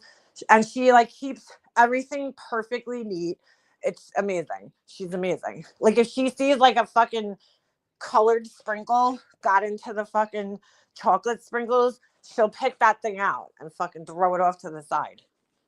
So she's very good. Do you remember the strawberry shortcake popsicle? Ooh, I don't know if I remember that. I probably had them. You know what I remember for some reason? It just sticks out in my brain is the fucking wrestling. You remember the wrestling pops? It was like Hulk Hogan. And then like they were like, it was like a cookie, I think, with like kind of like an ice cream sandwich on a stick almost, but with like a light colored cookie part. And then like the wrestler's image was like imprinted into the cookie. I don't know why, but that's like, I think because I probably ate so many of them. And I was boring. I used to either get the twin pop or the fucking snow cone. I was like a big like popsicle eater, like when I was a kid. Like anything that was like popsicle or like whatever. But they like fucking ruined popsicles. They're horrible now. Because like, we can't have Red Lake dye or whatever the fuck it is. You know? I'm like, okay, so if you're like allergic to a Red Lake dye, there's like a variety of fucking options for you to eat in the popsicle section. Why do you have to change the whole formula for popsicles? You know? They changed it and they just don't taste the same. They taste like I don't know. You know what I'm talking about? You know when you go to like the grocery store and they have it's like the cherry, grape and orange popsicle. I think that's the brand, popsicle brand. They changed the recipe years ago. Like, I want to say, shit, it has to be over a decade now because my mom was still alive when this happened. I would eat like a box of those like a night. They were so good. They're just so good. They're so nice and cold and refreshing. And then they changed the formula. And now the red popsicle doesn't look as red. Like, it's like a pinkish red. And it just has like this cough syrup taste to it. Like, it's just not good. It's disgusting. The orange well, they all taste almost like chemicals. Like, they're gross. Or maybe the old ones tasted like chemicals and I was just so used to them that I thought it was good. I don't know. They're changed. Like, they're just not as good. They're not as sweet. They're not as the flavor isn't as good. The color is all fucking weird. The consistency changed. And they took a beautiful, perfect product and they ruined it. Ruined it. All because a couple of kids can't have a fucking Red Lake dye or whatever the fucking red dye it is. I don't know if that's why they changed it. I'm assuming it is because they're like starting to do that with a lot of products. They're taking out certain red dyes or whatever. But I'm like, I grew up on red dye and I'm fine. I'm fine. Sure, I might have been a little fucking hyperactive when I was a kid, but whatever. Like, just don't eat it. Just like if you're allergic to gluten, right? You're going to avoid things that have gluten in them and you're going to get things that are gluten free. If you're sensitive to the dye, then fucking don't eat it. Like, find something else to eat. Why are these fucking brands catering to these like rare, you know what I'm saying? Like allergies and shit and changing their entire formula. I remember when it happened because like I used to buy a box of those like every few days. I would eat them. And all of a sudden I went to the store one day and I'm like, these are fucked. Like, something's wrong. And I thought maybe I got a bad box, right? But then after a couple of times I went and I'm like, oh my God, they changed something. So then I had to start looking for the old ones, like going to other supermarkets that had the old box and everything still. And I went on their website and like, sure enough, there was like tons of people complaining. Like, you changed the formula. Like, they're not good anymore. They ruined it. Absolutely ruined it. At least I could get one thing nostalgic, which I'm drinking right now, which is a clearly Canadian wild cherry. Hold on. Oh, so fucking good. So fucking good. You guys remember these? Clearly Canadian. Don't mind my nails are fucking wrecked right now from sanding jewelry. So, but oh, these taste exactly how I remember them when I was a kid. I used to drink these like they were going out of style. Mm. There was that one, and there was another one called Mystic, and they did the same thing. Everybody came out with these really good cherry flavored sparkling waters, and then they're like, oh, we have to make them all sugar free, you know. So now you taste them. I'm like, why do they even put a flavor in this? It doesn't even taste like anything. There's no cherry flavor in here. None of them taste cherry to me. Not one. Not one. But that one fucking tastes cherry. But it is so good. Yeah, Remy, these are so it's like a seltzer sparkling water, but it has like a real cherry flavor, like the one you remember when you were a kid. Like if you had like a cherry Coke or a Shirley Temple, that's actually what it tastes like. They also have blackberry, which I think is good. Next time I go, because they only sell it at this one supermarket by me. Next time I go, I'm going to try to get the strawberry. They have strawberry, blackberry, and something else. So I think I'm going to try the different flavors. I love anything cherry flavored. Like, I'm a huge cherry flavor person. So, like, if there's ever cherry flavor, it's usually the first thing. Like, ices, Italian ices, whatever it is, I gravitate towards cherry flavor all the time. And, like, I couldn't get these for years. They used to sell them at 7-Eleven, and then all of a sudden they stopped selling them. And I hadn't seen them for years. Last year, I was up in Massachusetts, and I seen an empty one of these. Like, I thought they stopped making them. I seen an empty one sitting on like the thing. I knew you could order them on Amazon, but it's like $50 for a case. They're so expensive. But anyway, I saw an empty one like sitting on like the boards, and I was like, oh my God, I haven't seen one of those in years. And I was like, they have to sell them somewhere. So then one day I was just like, happened to be, food shopping, and I see them on the shelf at my supermarket, and I'm like, oh my God. I was like, so every time I go to the supermarket, I buy a couple of them. They're kind of expensive, but I don't buy that many. I'll buy like 2 or 3 of them, and I have to hide them from my son because he always steals them. I like put it in the back of the fridge, like on the top shelf, so he can't find it. I'm like, you have tons of drinks, okay? I don't drink soda really, only if it's from Panera. It's the only soda I like for some reason. Their Dr. Pepper is so good, but like I hate like soda out of like a can or a bottle. I only like it out of the fountain. And so like they buy Pepsi and stuff, Gatorade. I hate Gatorade, Like I really don't drink. I'm not like a drink person, but I like these, so I have to hide them. I mean, I buy him. I usually buy extra because I know he's gonna drink them, but I'm like, drink your other shit. Stop drinking my clearly Canadians. But they're so fucking good, dude. But I just appreciate that they kept the formula the same. They kept the recipe the same. It tastes exactly how I remember it tasting when I was, a kid. It's so good. It comes in a glass bottle. You hear that? Ooh, glass. Glass, I feel like just keeps things like better, especially carbonated beverages. So, and I'm telling you, get yourself these if you see them. Mini Cokes in a plastic bottle frozen. Oh, like the slushy. See, then you probably like, do you like 7-Eleven Coca-Cola Slurpees? My husband and my son like them. I'm not a big fan. I'm not a big Coca-Cola fan, though. I'm a Pepsi girl. I don't like Coke. I don't like the flavor of it. But I do like Dr. Pepper, which I think is a Coke product, right? Is it? I don't know. Ketchup chips. What's that? Ketchup chips. Like potato chips? Oh my God. My son bought he's like, oh, you guys watch him. He's so cute. What's his name? Nick DiGiovanni, I think. He's like a chef, and he does all these like, you know, TikTok videos. My son's like obsessed with him, like obsessed. Like we sit there and watch him for like fucking hours. Like, Mom, come downstairs. We gotta watch Nick Giovanni made new videos. And he does a lot of like, he cooks things, but he also does like a lot of like these like flavor video, like you know, tasting videos, and he gets like stuff from like all over.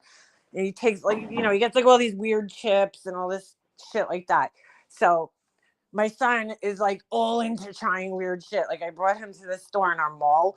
We have it. It's actually really cool. It's like this little Japanese convenience store. I couldn't tell you the name because it's written in Japanese, but it's like they sell Japanese makeup. They sell Japanese, like if you go like in the Bath and Beauty, you know, area, they have like Curel, but it's all written in Japanese. It's really cool.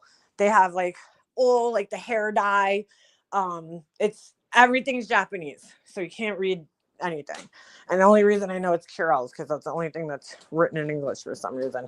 But everything else is Japanese. And then they also have snacks. It's almost like a little CVS kind of store, but just no pharmacy. You know, they have like all the other shit they would carry there. Plates. Then they have like weird snacks. So we went in there and we bought like tons of like Japanese snacks. And, you know, we didn't eat half of them because some of them were disgusting. Like this matcha chocolate shit was horrible. I don't know. I'm not into the whole matcha thing that's like going on right now. But anyway, I could have just been those chocolates. That's like probably the only ones I ever tried. But he also, so now anywhere we are, if he sees like weird things, he wants them. But he'll actually eat some of this shit. So he bought, disgusting pickle flavored fucking Pringles. I think it was Pringles. Was it Pringles? I think. Oh, they were so disgusting. And I love pickles, but to me this did not taste like pickles. It tasted like fucking those salt and vinegar chips, which are horrible. I hate vinegar anything. Like they were fucking gross. But then at the same time, I was kind of like, oh, they're kind of good in a weird way. But I couldn't eat them. He ate the whole thing. I couldn't eat them. But he's all into fucking eating weird shit. I gotta try more matcha. Like I never tried the actual matcha tea, but I don't know. Like the green kind of turns me off, and like the thickness, like look of it, just kind of looks unappetizing. But you know what I can't stand is that boba shit. Ugh. It reminds me of I'm like, dude, like, why is this so big? Remember Orbeez? I think it was not Orbeez. There was a drink in the 90s, and I used to be like, I don't know, everybody used to drink it. I thought it was disgusting. It was horrible. I'm like, it tastes like boogers sliding down your throat. It had like those little jelly balls floating in it. What was it? Orbits? Orbeez? Something like that. Ugh. Fucking gross. I hated that thing. Now they have everything's boba, and they give you this giant straw to suck down these little jelly ball things. My son got it the other day at Friendly's, and I was like, ugh. It's weird though. They're not jelly. They're like a liquid inside. At least these ones were. But I'm like, why? Just why? Some weird trends going on right now with food. The boba thing and the matcha thing is like huge right now. Has anyone heard from Just Angel? I was thinking about B-Frag just talked to her. She's okay. I heard she had to put down one of her dogs or something, so she's,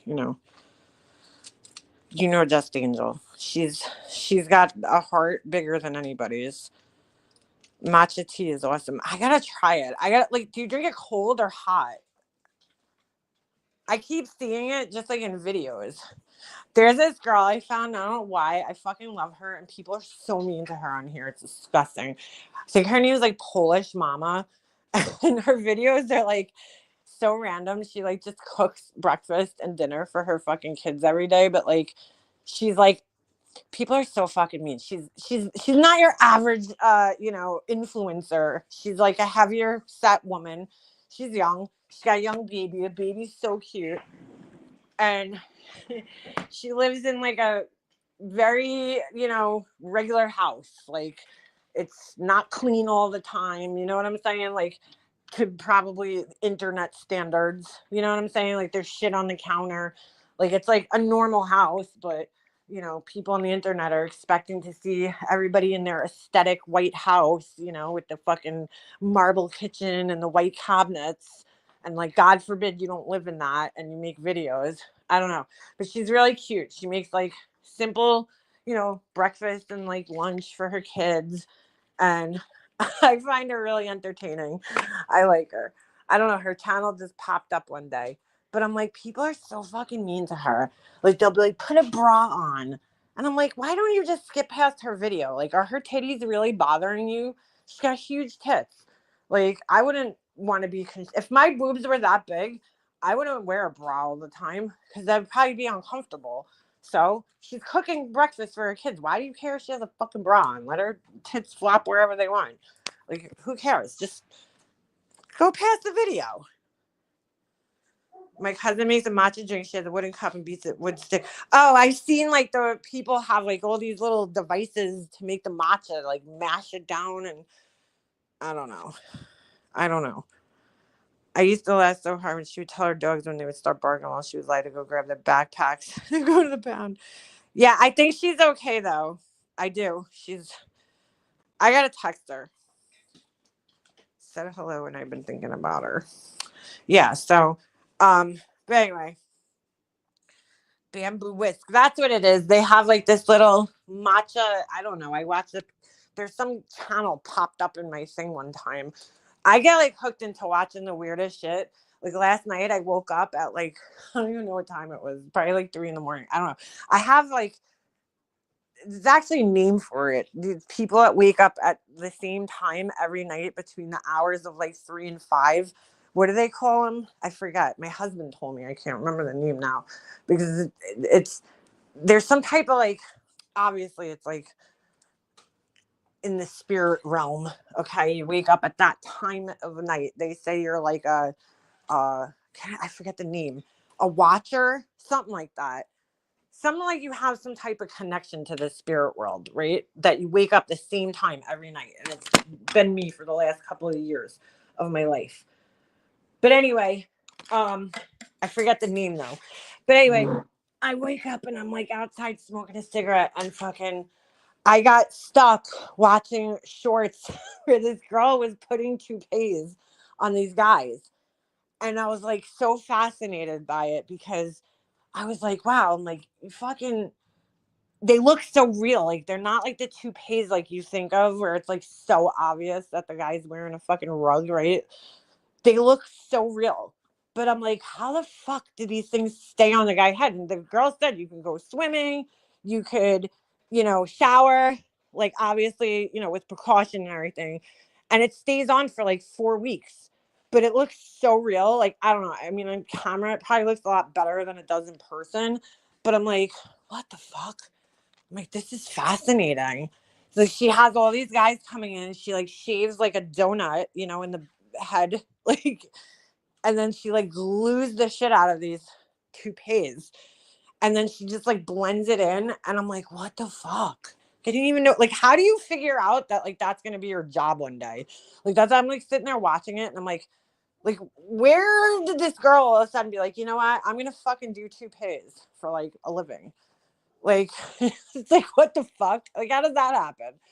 But I mean, she does a great job, but I was like, I just got like sucked in watching all these guys transformations, like from going bald. Like some of them, I was like, holy shit, you just literally like added another 20 fucking years to this guy's life, like, or took it away. Which one is it? But you know what I'm saying? Like he looks like he just fucking Benjamin Buttoned fucking 20 years back, like, you know, just by putting a little hair on him. I was like, holy shit. I can't believe it. It's fucking amazing. I was like, why don't I have a fucking talent like that I could fucking film every day? Like, I have no talent. I don't know how people do it. Like, people that create content every day. Because I'm like, dude, there's some days, like, I'm like, I don't feel like getting fucking dressed. You know what I'm saying? You got to make sure your fucking hair looks good. Your makeup's done. Your fucking nails are fucking perfect. I ain't got fucking time for that shit. Like, I can't do it, dude. I just can't. I wouldn't be able to do it. I wouldn't be able to do it. But there's people out there to do it. They just fucking every day, you know, they fucking film something. I'm like, I don't know. Even like this girl, she films her kids, you know, making breakfast for her kid every morning. And as long as you post consistently, people will follow you. I'm like, I don't know if I could do that. No one creates good content every day. What? I do, but I just can't like I don't you know what it is? I don't do the same things every day. Like I'm always like back and forth doing different things. Like last week I went on like an earring making binge, okay? Cuz I got these new cutters from Amazon Vine, so I wanted to try them out, you know. So I pulled all my stuff out to do earrings and, you know, the clay and everything. And I sat here and I think I made like 70 pairs of earrings last week because I was just like, I got, you know, ADHD mode. I get like hyper focused on things. And I just went into that mode where I was like, I'm fucking making earrings. And I like mass produced earrings last week, about 50 something, more than 50 pairs of earrings. Okay. And fucking, I don't know. I just got like something got into me. And I was like, I'm just fucking making earrings this week. Like I wanted to try these new cutters out. And then I just, you know, started trying all different things and I mass produced them. Some people aren't a fan. It's fine. Some people aren't a fan. But I'm like, it's hard because, you know, it takes a lot of time to make these things. I have to, you know, first, it's a big process to make them. You got to, you know, do the clay first, which if you're doing like a pattern or, you know, trying to make it look like a faux, you know, rock or something, there's a lot that goes into that. Then you got to like wait because you got to let the clay settle for like an hour. I put it in the fridge. Then I have to cut it. Then I have to roll it out. Then I cut the earrings out. But then the next part is the part that's horrible. Well, you got to bake them in the oven for like an hour. But then the next part is the worst part and the part that I fucking hate the most. And that's sanding. So I fucking hate sanding anything. So you got to sit there sanding. I have to take each earring and sand the shit out of them. You know, it's a pain in the ass. I did it by hand. And then my fingers were raw. Like I literally sanded the skin off my fingers last week. So then I had to use my polishing tool. And then, you know, some of them I cover with resin, some of them I don't. I just polish them to a high shine. But like, you know, I can sell them for like $10, but you know, the time I put into making them, I'm like, that doesn't seem like it's worth it. You know? So I'm trying to like, you try to price things fairly because you're like, my time, it's not even like the materials so much as it is my time that I'm putting in, the work that I'm putting into something. $20 seems like a fair price for each pair, you know. It's hard to price things, but I mean I try to price competitively. But I just went on like a tear, you know, just making earrings all week, like because that's what I felt like doing last week. This week, who knows? You know, I just like, I don't know, every week I get into something else. Yesterday I was making what do you call it, necklaces. Like I just change it up every couple of days, you know. So that's what I'm saying, I don't know how people like film the same thing. Like there's girls I watch it, they make the earrings and they film it every day and I'm like, holy shit, how do you come up with new ideas every day? I don't know if it's every day, it's probably like, you know, a couple times a week, but still do you use the disposable or silicone liners? I can't use those in my air fryer because mine's like but I've always wondered about them, but I don't have my air fryer is not like the one that you pull out the tray. Mine's like a toaster oven slash roaster slash pizza oven, I don't know, slash air fryer. So I don't really use it. I just throw everything in the same tray all the time, pretty much, unless I'm toasting something. Mine has like a fryer basket, like a, you know, like they have at McDonald's kind of. It's not the same shape, but it's the same concept. It's like the wire mesh. And so like I throw everything in there. I throw the chicken nuggets in there, French fries or whatever. So, oh my God, what is with the Dubai chocolate? My friend was telling me about that. She was like, oh, my kids, her son was, this is funny. her son was asking for it for his birthday. So she's like, she goes to 7-Eleven. She's like, oh, they have them. So the kid's like, oh, can I get it? She's like, sure. She's like, I get up to the register. It's fucking $20 for a bar of chocolate. I'm like, what? She's like, yeah. I'm like, are you fucking kidding me? At 7-Eleven, $20 for this Dubai chocolate? I never heard of it. So she's like, yeah. I'm like, holy shit. So anyway, she buys it for the kid for his birthday, right? And of course, you know what kids are. They take like a bite of something. They're like, oh, I'll eat the rest of it later. They just want to taste it. So then she gets one for her husband. Or no, the husband eats it. And he fucking leaves it on the counter. And her fucking dog ate it. Her dog ate the chocolate. The rest of it. I'm like, the dog ate a $20 chocolate. I'm like, are you fucking kidding me? She's like, oh no. The kid took a little piece, gave the dad a little piece. And then the dad left it on the counter. The dog ate it. I was looking at parchment paper ones on Amazon, but wasn't sure. I mean, I don't know. That's kind of hard to say which one would be better. I feel like in my case, the parchment paper, I don't know, silicone. I feel like there's like, when it comes to baking with silicone, I feel like in like 10 years, they're going to come out and be like, silicone's toxic, just like they did with plastic bottles. They're like, oh, BPAs. Like, I don't know, something about it that just like never feels right to me I know they say that it's heat proof, but I'm like, it's also made of like, I don't know what the fuck it's made out of. Silica, I guess, right? And other particles. And I'm like, is that safe to eat? Like, it's, I don't know. You know what I'm saying? Like, it doesn't give off any type of vapors or anything. Like, I don't know. It always makes me nervous. I'd go with the paper, I feel like. I've never used any silicone for some reason. I don't know. I just never I've always like questioned it. Like, is it safe? Even though they say it's safe, is it actually safe? Not that I'm like all that conscious about that kind of shit. It's just like, I don't know. I just never used silicone in the oven like, for anything, for any reason. I've never tried it. I've never tried it with like baking anything. Like, I'm like, I know aluminum pans or whatever the fuck they are, metal pans. That's what I'm sticking with. I also like, can you put parchment paper in the oven? I guess you can, but I put regular paper in the oven when I bake my earrings, but it's only at 275, so it doesn't go on. Believe it or not, regular printer paper will not go on fire at 275. So, but I've never actually used silicone. I feel like, yeah, it might affect like the crispiness or something. Is that what you're trying to like say?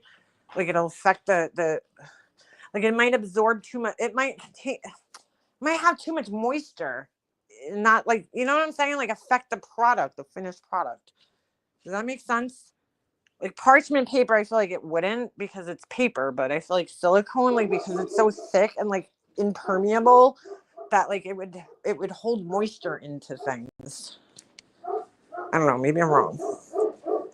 Sweet potato cake. I don't like sweet potatoes for some reason.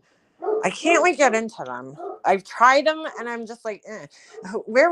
Oh, there's some place around here and they like only make sweet potato fries, and I'm like, I just cannot get into them. I don't know what it is. I like regular fries. You know who makes the worst fries? And I usually like, I'm not that picky about fries, but fucking Chick-fil-A, their mac and cheese is fucking bomb. I don't know if you guys have ever tried it, but it's fucking so good. It's like a different type of mac and cheese. It's not like Panera's mac and cheese that's like a creamy sauce. Like, it's like a cheesy like mac and cheese. It reminds me of the one my mom used to make when I was growing up. But anyway, it tastes more like a scratch, like from scratch, like the one your grandma would make kind of mac and cheese. But anyway, I don't know what it is. They have waffle fries and I just don't like them. They're like so mealy tasting. Like, I don't know. I like soggy fries. I'm so weird. I don't like when they're like dry and crispy. Like, I like when they're like a little soggy for some reason. Like, Wendy's fries are good. I love Wendy's fries. Fucking McDonald's fries used to be bomb before they changed, whatever oil they use now. They're not good anymore. They taste like, I don't know, dude. They remind me of like, they just don't taste the same. They're just so dry now. Like they used to be like soggy and like so good, and now they're like just dry tasting. I can't explain it. Burger King's fries are the fucking worst. Ugh. You know who has the best fries? I'm sorry. You know who has these hands down because they're probably made exactly how I like them? Five Guys burgers. Oh my god, because they're made in peanut oil. That's the problem. Is everybody, is like, oh my god, we can't use peanut oil anymore because there's some people that are allergic. So they don't use peanut oil anymore anywhere. But Five Guys, they're like, fuck that. We're still using peanut oil. And guess what? Their fries are fucking good because of it. If you have a peanut allergy, you better not even walk into that fucking place. But I have horrible taste in food. Oh, okay. I love Five Guys fries with the spice. I never tried those. I don't like the crinkle cut. Oh, those are my favorite. I like those. I don't know what it is. I like waffle fries normally, but for some reason Chick-fil-A, theirs are like so mealy tasting. I'm like, ugh. And I thought maybe it was just like, okay, when you get something one time and you're like, maybe it just wasn't cooked right this time. No, every time I've been there, I've tried them and I just cannot get down with their fries. And I'm like, if there's a choice though, if I could choose mashed potatoes over fries, I'll take mashed potatoes every time. Because I fucking love mashed potatoes. I mean, I could like live on mashed potatoes. Like I used to sit there and make them just to eat as a snack for myself when I was young. I would sit there and peel potatoes and just make myself mashed potatoes because I love them that much. But I don't know. Fries I'm a little picky with, I guess. Oh, Burger King fries are fucking horrible, dude. They're so dry and disgusting. Ugh. I like Burger King makes great fucking onion rings, but like if you're gonna eat those onion rings, then you gotta know that like, all right, I'm gonna be tasting these onion rings for the next like 3 days. Am I prepared? Like, you have to mentally prepare for those onion rings every time you eat them. I don't know what it is because I've eaten onion rings at other places and I have not had that problem. It's only Burger King. But you eat those fucking Burger King onion rings, you're like, all right, I know if I eat these today that I'm going to taste them all day tomorrow. So I just got to prepare myself for that. Do I want to go through that? Do I want to be tasting fucking onion rings for 2 days straight? Because I don't know what the fuck they do to those things, but they sit with you for like a good 2 days after you eat them. And they are fucking gross. That is gross. Like, I love them while I'm eating them, but then every time I eat them, I'm like, fuck, why did I do this to myself? Because you're going to be tasting them every time you, like, burp or whatever, like, breathe. You're just going to, like, breathe onion ring out every time you breathe for the next at least 2 days after you eat them. I don't know what the fuck or why, and it's only with their onion rings. There's no other place that I eat onion rings, which I'm not like a huge onion ring fan, but since I hate Burger King's fries so much, I always get their onion rings. But I'm like, oh, do I want to do this to myself for 2 days? Like, do I want to have the acid reflux and the fucking onion? It's almost like when you drink beer and then you wake up, or wine, and you wake up the next day and you can still taste it. And you're like, ugh. That's how, I don't know. It's what their onion rings do to me. The only ones. The only ones. But their fries taste like fucking rice cakes. Like there's no flavor. Like they're so dry and gross. I like Burger King's burgers. I like the Whopper. Whoppers are fucking good, but their fucking fries, ugh. I don't like really. Ugh. If I'm going for like fast food burgers like that, I'll go to Wendy's because they have at least other options. Their burgers are alright. I mean, they're not the best, but I like their fries. Their fucking honey mustard is so good. Wendy's, hands down, has the best honey mustard sauce ever. Okay. And then there you got the baked potatoes, which I love. Because I just like potatoes. I don't fucking care what kind of potato it is. I just like potatoes. I'm a fucking potato head. I am not making Wiener Schnitzel tomorrow. Why not? Oh, you are making it. I thought you said you're not. I don't know why. I didn't eat lunch because it was too hot. Now I'm starving. Oh, I hate that. I'm pretty hungry myself. I'm going to have to eat some dinner soon. I ate my little ramen noodle thing before, but I'm starting to get hungry. I'm starting to get a little hungry myself. Pizza gives me acid reflux. Oh, girl, I get acid reflux from pretty much anything I eat these days. So I've been taking, what is this stuff called? I switched it up. I was taking Mirazaprom, whatever the fuck that shit is. Now I take famotidine. And I honestly think it works so much better. I take it, if I'm feeling it. The thing I don't like about Mirazaprom, whatever the fuck that shit is, it's like it takes so long to work. And then once it starts working, you're like, oh, I don't have acid reflux anymore. So you stop taking it. And then it just comes back. This stuff, at least when you take it, it goes away for like a day or two, which is good because I get it pretty much from anything I eat. They used to have a guy on the base that sold huge baked potatoes. Ooh, I love sour cream too. My husband thinks I'm gross. I could like eat sour cream like right out of the container. I just love it. So good. Omeprazole. I don't know. I don't know how the fuck you say that, but I take it, but then I forget. I'll start taking it, and I'm like, oh, it's so fucking expensive. But then again, so is having allergies. It's like I have to spend $30 a month on fucking allergy medicine. It's so annoying. No, it's probably more than $30 a month because this is only I guess it is for me. I only take it once a day, even though it's supposed to be taken twice a day. I really only need it at night when I sleep because I can't fucking breathe. And I stopped taking Claritin for the longest time because Claritin was the first allergy medicine I ever took in my life when I was a kid. And it first came out. And holy shit, I could not believe it because I had horrible allergies when I was a kid. I mean, horrible. Like, they were on another level. I felt like I was being tortured when I had such allergies. It just sucked though because I had to go to the doctor and get allergy medicine. Like you couldn't buy it over the counter at that time. And I remember when Claritin came out, my mom brought me to the allergist, and I was like, "Oh my god! Like where has this been my whole life?" Because I used to get the worst allergy attacks. My throat would be itchy, the roof of my mouth, my ears, my eyes, everything. Oh my god, it was so bad. And I'm allergic to like everything. Like I'm allergic to dust. I'm allergic to pollens, grass pollen. It's horrible. Springtime, oh my god. I mean, springtime and then fall, I would be a mess. But I'm allergic to dust mites, which is like probably one of the worst things to be allergic to. Because they're in everything. They're in your clothes, they're in your fucking mattress, couch, whatever. So I can't breathe at night when I sleep. I get all stuffed up. I have allergy cover on my pillow. It doesn't matter. I still get all fucked up. So I have to take the allergy medicine at night to sleep.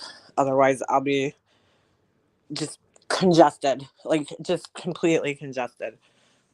But it's like $30 for a fucking box of Claritin. It's really a 15-day supply, but I stretch it out to 30 most of the time. I rarely ever take it twice a day. I feel like during the day I'm fine. It's just at night when I sleep, I can't breathe. But anyway, I bought Allegra because they didn't have Allegra for a while at my pharmacy. So I was buying, I'm like, let me try the Claritin again. I stopped taking Claritin for the longest time and I was only taking Allegra D. And I was like, I don't know. I thought it was working. And so they ran out of it. So I was taking Claritin for a couple of months. I think I just got immune to it, honestly. That's what happened. Because then I went back to Allegra last month and oh my God, it was horrible. I was like fucking waking up stuffy every night. I'm like, what the fuck is going on? I couldn't breathe. I'm like, I don't think this shit's working on me anymore. And then I just switched back to the Claritin and I feel like I've been sleeping like a baby. Well, kind of, except for waking up every night at 3 a.m. But I, when I sleep, like I wake up and I'm like, oh, I can breathe still when I wake up in the morning. The Allegra was not working. I think I just got like immune to it. I was taking it for like, I don't know, like 20 years probably. So I switched back now to that. I know the Walmart, I have to buy the real Claritin brand though, because For some reason, my Walmart, and I don't know, none of the Walmarts sell the 30-day supply. So I fucked up one time and I bought like, I don't know, they had like a 20-day supply. And it like, I went to the counter to go get my next box. And they're like, oh, you can't buy it. You bought this 20-day, whatever. I don't know. It like fucked something up. And I think my husband might have taken a couple that time. And they were like, they made me feel like I was like some kind of crack addict, like coming back early for my allergy medicine. I'm like, I don't know, they wouldn't let me buy it. It happened to me twice. And I'm like, dude, like, do you think I'm stockpiling Claritin D to fucking make crystal meth? Like, no, I fucking have allergies. And they wouldn't let me buy it. And I had to go like a week with no allergy medicine. I was like dying every night. I'm like, ugh. So I'm like, I'm never buying the 20-day supply. I don't know. For some reason, they don't have this. Oh, not 20-day, 20 count. For some reason, they don't have the generic in the 30 count. And I'm like, I'm only buying that because for some reason, whenever I buy that one, well, I make it last for a month. So I don't know. They're fucking, I'm like, it's like so crazy. I'm like, you have to like show ID to get allergy medicine. And you're going to tell me I can't buy allergy medicine because my husband took a few. It's not prescription. It's a fucking over-the-counter medication. Why can't I buy it and then my husband can share it with me? It's not a prescription. It's like the craziest thing. So annoying. So I have the perfect mate for this guy. Her name is Christina. Who the fuck just wrote that? That was weird. What? Anyway. But yeah, it's very annoying. Go take a break. Oh, he got booted? What the fuck, dude? What's wrong with this dude? Oh, he's talking shit. Whatever. Like, what a fucking weirdo, dude. How many times does this guy get kicked out of my chat? Like, what are you so angry for? Just go fucking, I don't know. Go find something to do. Like, what kind of fucking weirdos? Like, I'm just gonna go in this girl's chat and keep saying weird shit, I haven't acknowledged really any of his comments because I'm like, ugh. Off-brand Benadryl, 1 in the morning, 1 in the evening. Benadryl makes you tired, though. Nexafed? What's that? I never heard of that. It's just ridiculous. I'm like, it's fucking allergy medicine. And if my husband takes one, why can't I buy it? It's like so annoying. I didn't realize either. First time she started writing. Who's that? Anyway, what a fucking weirdo. What kind of Walmart do you have? I buy OTC I buy the Claritin D. That's why I don't buy the regular one. If it has D in it, the decongestant, these nuts. No, if it has the decongestant like Sudafed, you have to show your ID at the counter. That's the one I'm talking about, not the regular Claritin. If you go on the shelf and just buy the regular Claritin, I'm talking about the Claritin you have to get from behind the counter. They like regulate it. So like one time my husband took some and because he didn't have any, so I gave him some of mine. He took a couple of mine. And so I guess when I went back to get more because I ran out earlier than I normally would because he took some of them, they're like, no, they wouldn't sell it to me. I'm like, are you fucking kidding me? I'm like, like he took like 3 or 4 pills. I was like, what the fuck? And I'm like, it's fucking allergy medicine, but it's not a prescription. That's what I don't understand. It's like, I can understand if it's a prescription, you're not supposed to share those with anybody because it's specifically written to you. But this is allergy medicine that anybody could buy. It's over the counter. So it's like so weird because he takes it too. So I'm like, fucking, what do you really, how much I would fucking, I don't know. I don't make crystal meth, but I would assume you would need more like, you know what I'm saying? I don't know what the fuck it is. There's something with the phenyl, the D, whatever the D is, stands for. It's, hold on. Pseudoephedrine. That's what it's called. I don't know why I get phenyl. Pseudoephedrine. Somehow people use that to make crystal meth, but I'm like, I don't know, like how much could you extract to get like, you know what I'm saying, to make crystal meth? Like how do you even do that? First of all, how the fuck do people figure these things out is what I need to know. Like who the fuck was like, hey, I could take Claritin and make methamphetamine from it, like how'd you, what kind of chemist figured that shit out? But I'm like, what do you think I'm doing with my Claritin, dude? First of all, people in New York, like, I'm going to say the majority of people here need fucking Xanax downers. Nobody here needs crystal meth. It's not a big drug here. I know one person, I heard one person that I know, and trust me, I know people that did every drug you could fucking think of on the planet. It's just not a thing that people do here, really, because, like, New Yorkers are fucking hyped up enough as it is in this fucking rat race place that we live in, where, like, everything moves so fast. The last thing people want is to be more speedy. Like, you know what I'm saying? It's true. Down south, it's huge. Where people are slow, they like speed. Where people are fast, I think they like things that slow them down. Because up here, I don't know. I knew one person that did crystal meth, and I was like, what? I'm like, where the fuck did this person get crystal meth from? Because nobody I know, and I know people have done all sorts of fucking drugs, have ever done crystal meth. I didn't even know it was sold around here. I was like, where the fuck did this person get crystal meth from? Because I have, of all my friends that did all sorts of drugs, none of them ever did fucking crystal meth. I can tell you that much. It's not a drug up here. It's just like, I'm sure people do it, but it's not like heroin and other shit that's up here that people are like heavy into. I think people here just want to like check out and fucking go to sleep. But it's like fucking weird. But like down in Florida, crystal meth's fucking huge, dude. Huge. It's a big fucking drug down there. But anyway, I don't know.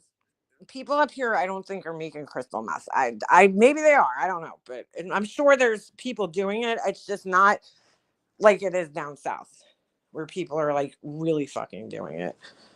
Our Walmart locked up all the makeup and medicine now. Oh, it's such bullshit. I noticed that my Walmart has now been like periodically. I think it's mostly during the day when like old people are shopping and they don't have as many employees, because it's kind of like slow during the day. If you go to Walmart around like 10 in the morning, it's like the best time to go. If you go early in the morning or late at night, like around like 9, it's probably the best time, like the least people there. Like right now, if I went to Walmart, it would be fucking packed right now. 6:30 on a weeknight, forget it. But I noticed that during the slower times, they keep the cabinets open now. Like, they don't lock them, but when it's busy. So I was talking to one of the employees, because I reluctantly went in there and had to get my face wipes, because I won't buy makeup from there. I haven't bought makeup from there since they did that, but I only like their brand of, the makeup wipes. So I go in there and I buy them, and I'm like, the employee told me that area of the Walmart had the most loss of the entire store, last year. I said, but okay, so now they're not going to make any money because nobody is in there. I never see anybody in the makeup aisle anymore because it's like nobody wants to stand there. It took like 10 minutes for this guy to come and open the cabinet just so I could grab wipes, makeup wipes. I'm like, really, dude? So I don't know if they're just like locking it down until they like make up for their loss last year. I don't know. But I'm like, really? Like, it makes you feel like you're a criminal. I'm like, I don't steal makeup. Okay. At this point, I almost feel like I want to, just because it's getting so expensive. Even the fucking drugstore makeup, I'm like, really? $14 for a fucking lip gloss? Like, from NYX? Okay. I'm not going to. But I'm just saying, like, I don't steal it. Why am I being punished? It's fucking bullshit. But yeah, they're starting to get really up there, because I was in my son had a roller hockey thing recently, and oh my god, I was sitting there. I ran out of my favorite lip gloss, and I'm like, I couldn't take the feeling. My lips were so dry. I'm like, I have to go buy lip gloss. So I go run to this like nearby Target, and I'm like, what the fuck? I'm like, the fucking lip gloss is $14 for NYX. And let me tell you, do not buy this shit, because it's not a fucking joke. It's called Duck Lips. I love lip gloss, okay? Duck Plump. Do not fucking buy this shit. It literally feels like somebody put battery acid on your lips. It's fucking horrible, this shit. I'm like, why? And it's like supposed to plump your lips. I'm not a plumper. I'm not like a big plumping lip gloss. I don't like that minty feeling on my lips. But it was the only one I could find that was a color that I like. Because I don't know, drugstore, for some reason, They have like the worst color selection when it comes to like lip products. I don't know what it is. The nudes. I'm not, if you want like a red or something, I'm sure it's good. But I just buy like nude, you know? So they're either like too orangey or too pink. I can never find a good one. I had one by NYX, but apparently they discontinued the color that I fucking use. And I can't find it anywhere. And then I had another one that I loved by Morphe, but they discontinued that one too. So I'm like, all out of options here. So this one was like the only one that I could find a color that I actually liked. So I was like, fuck it, whatever. If it has like a little minty feel, I'll deal with it. No, no, no, no, no. No. I didn't see this when I bought it. It says, I didn't like read the package. It says right on it, extreme. It's like warning labels that I didn't even say. Extreme sensation. Well, they weren't fucking kidding when they said that. I could imagine if your lips had like a cut on it, how bad this shit would burn. It literally feels like you're putting acid on your lip. Like it is so uncomfortable and annoying. And I'm like, and it didn't even do anything. I'm like, okay, at least if it made my lips look a little better, maybe I'd deal with this shit. But it doesn't do anything. It doesn't fucking do a thing. I'm like, my lips look exactly the same, and now they're on fucking fire. Like literally on fire. Like it's not just like a minty feeling. It's like I feel like there's 1,000 microscopic bees stinging my lips right now. I was like, why would you? Why? And again, if it gave off an effect that was actually worth it, then I would be like, okay, but it didn't. It didn't do shit. It was horrible. It's horrible. Absolutely horrible product. Don't fucking buy it. Terrible. Don't do it. I just need to go get my fucking MAC lipsticks. That's what I need to do. Because they have the best nudes. Their nudes are just bar none. I mean, nobody makes the same kind of colors like them. I just wanted like a neutral pink lip gloss, and I still can't find the one that I like. I'm so mad. And I'm like picky about the formula too. If it's too oily, I don't like it. If it's too fucking sticky, I don't like it. So I like it a little thick, but like creamy feeling, if that makes sense. Just not sticky. I hate when it's sticky or like too thick. This one's, I don't know what the fuck. I'm putting it on. I don't know why I'm doing this to myself. It doesn't even do anything though. I'm like, why would you make a product that stings your lips like this and then doesn't even do anything? There's an anti-aging product by Thomas Roth. Thomas Roth. That is 50,000 per pound. Makes you look younger 10. Oh, I know what you're talking about. The stuff you put under your eyes. It's really not meant to last all day. I mean, it's like cool to watch the videos because I have always had, that's always been like my problem area since I was a kid. I always had dark circles under my eyes and like bags. Like I always, my whole entire life, I hate them. Like my eyes always look swollen, especially when I wake up in the morning. They look like so swollen. Like it looks like I was crying every time I wake up. I just have like, it's my DNA. And I would love that stuff, but I know it doesn't last long. And plus, like, if you put makeup over it, it gets, like, crusty looking. Oh, Carmex is horrible. Ugh. I don't like any lip balms.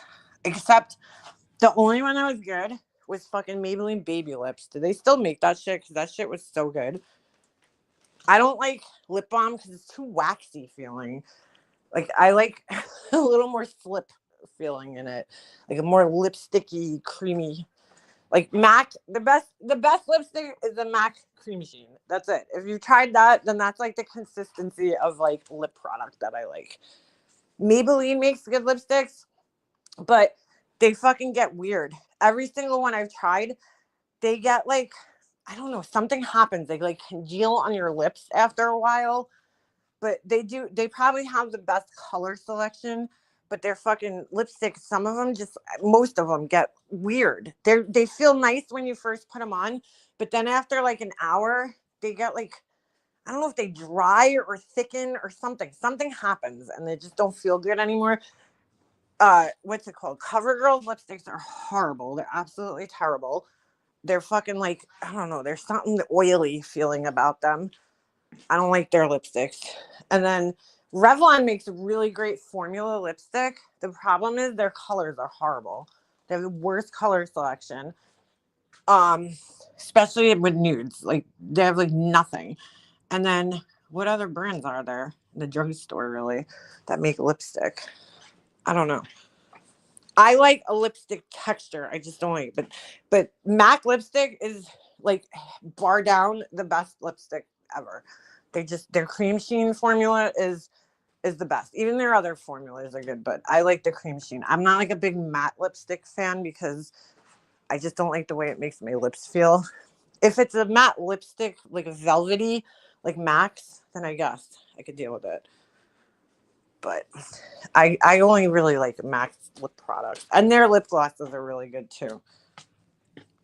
But I'm just like picky about lip stuff. Sometimes. Frownies and scar tape.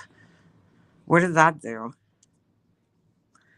I love the Vaseline aloe vera. I have to order my face stuff. I've been using the same stuff for like, holy shit, probably over a decade now.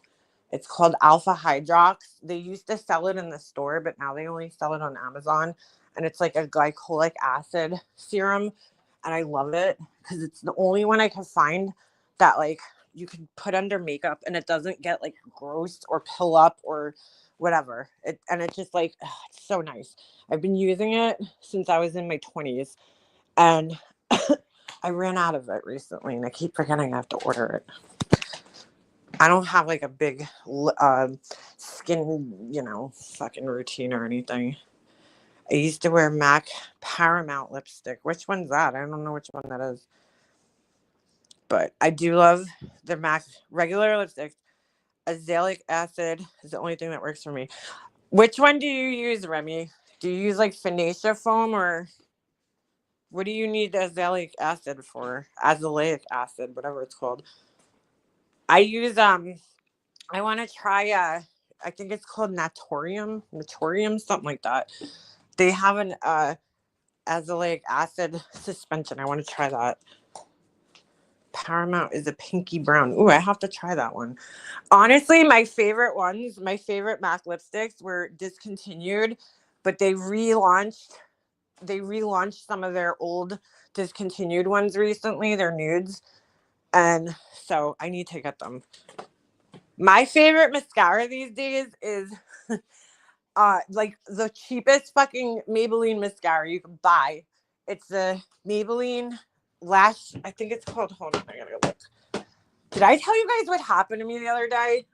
Oh my god! So Jesse had an award thing at school. Hold on. Maybelline Lash Sensational. It comes in a pink tube, but specifically the waterproof one, which I typically hate waterproof mascaras, but this one is so good. It comes off with soap and water, no problem. You just gotta, you don't have to scrub too hard, but it comes off. But it holds a curl, and it like just makes my lashes look so pretty. I like it more when I'm just doing like a natural look. If I'm wearing like a lot of makeup, I'll do what's the other makeup one? Maybelline one. Not Maybelline, L'Oreal Lash Paradise. I love that one too. Anyway, so Jesse has an awards thing the other night. My husband couldn't go because he was doing this thing for work. So I'm like, I take a shower. I get out of the shower. I know some of you guys know this, but anyway, I go get out of the fucking shower. Go to get out of the shower. Dude, I almost fucking died, okay? Mind you, I'm fucking obviously butt ass naked in the shower. I go to fucking grab my towel, okay? There is a fucking, dude, like the biggest hornet I ever fucking saw in my entire life crawling on my towel. And I'm like, ah! I like flip the fuck out. I'm like, no, screaming. My husband's on this Zoom meeting for work. So he didn't hear me. He's like, I think he was like sitting in his car. So, he didn't hear the dog barking and everything. And I don't know where my son was.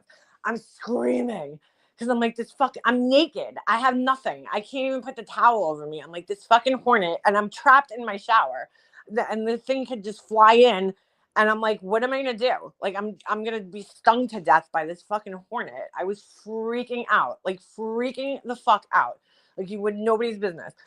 So finally I'm like screaming, like good thing I wasn't seriously dying because I would have just dropped dead and nobody would have known.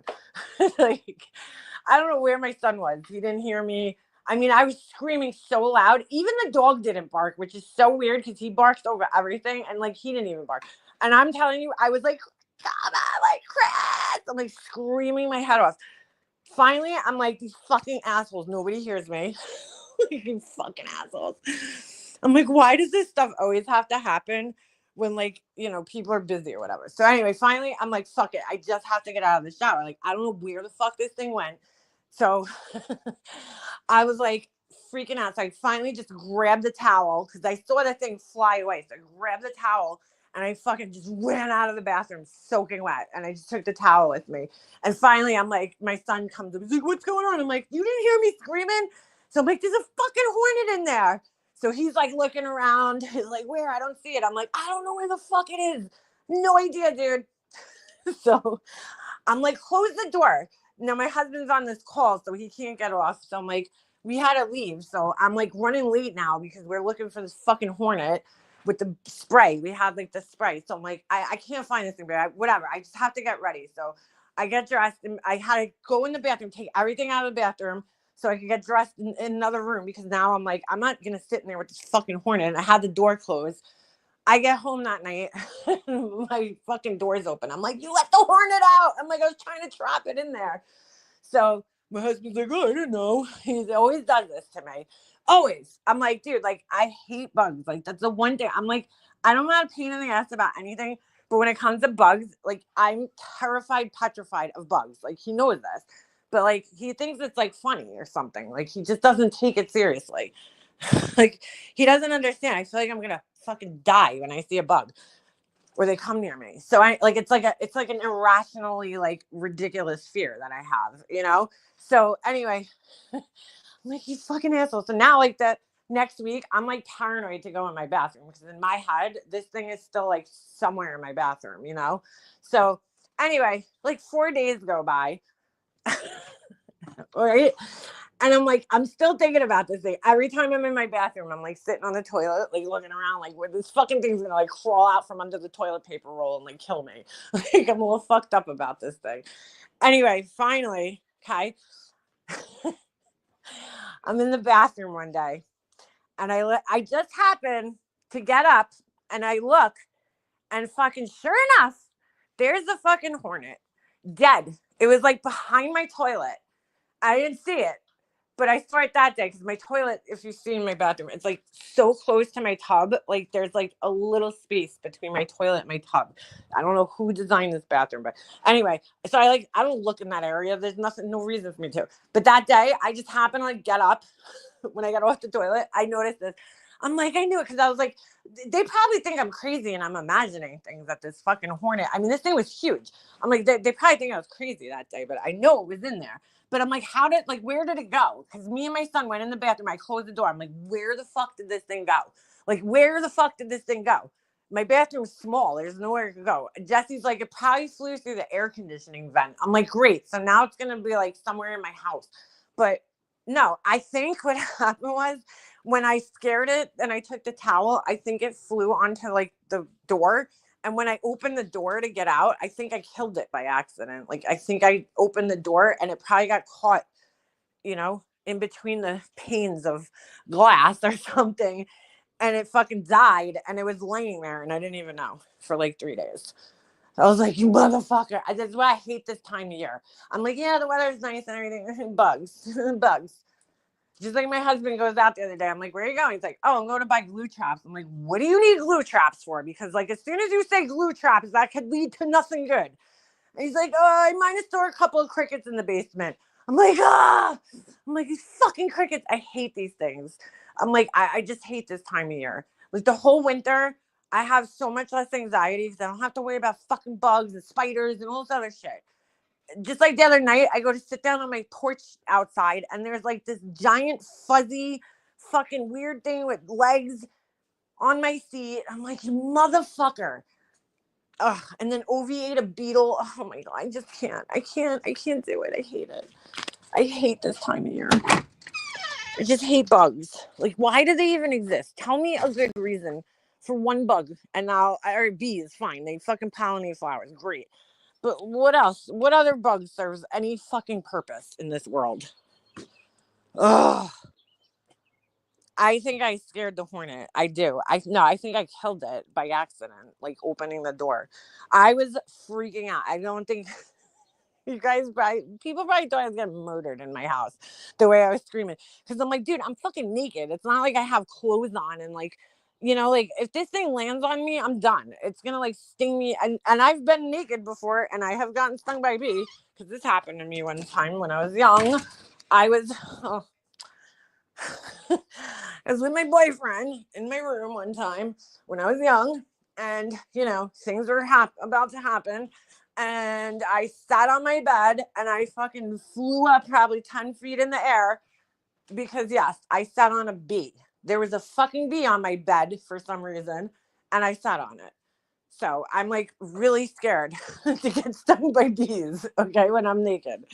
It's happened before. That was I've been only stung by a bee like maybe 3 times in my life, and it's been like the weirdest 3 times or 4 times. One time was the first time I got stung. I was like in 6th grade, and I'll never forget. I was at my friend's house, and she had bunnies in like these like cages in her backyard, and I'm like, oh, cute bunny, and I go to put my face near the cage, and I get stung by a bee in my eye, right in my fucking eye, right? It was like, oh, that was the first time. Then one time I'm riding my bike and there was this near my house and there was like a sidewalk, but these people had this bush that used to like kind of grew into the sidewalk. And that was another time I got stung while I was riding through this bush, right? The time I was naked. And then this time was the fucking worst. I was wearing bell bottoms. They were in style at the time. So it had to be like back in the early, maybe late 90s or something. And I was getting in my car and a fucking bee flew up my pants up into like the bell bottom and stung me. Fucking, I hate bees. I fucking hate bees. And then I'm sorry, there was one more time. I stepped on a bee in my backyard too. That was another time. I fucking hate bees, dude. Fuck bees.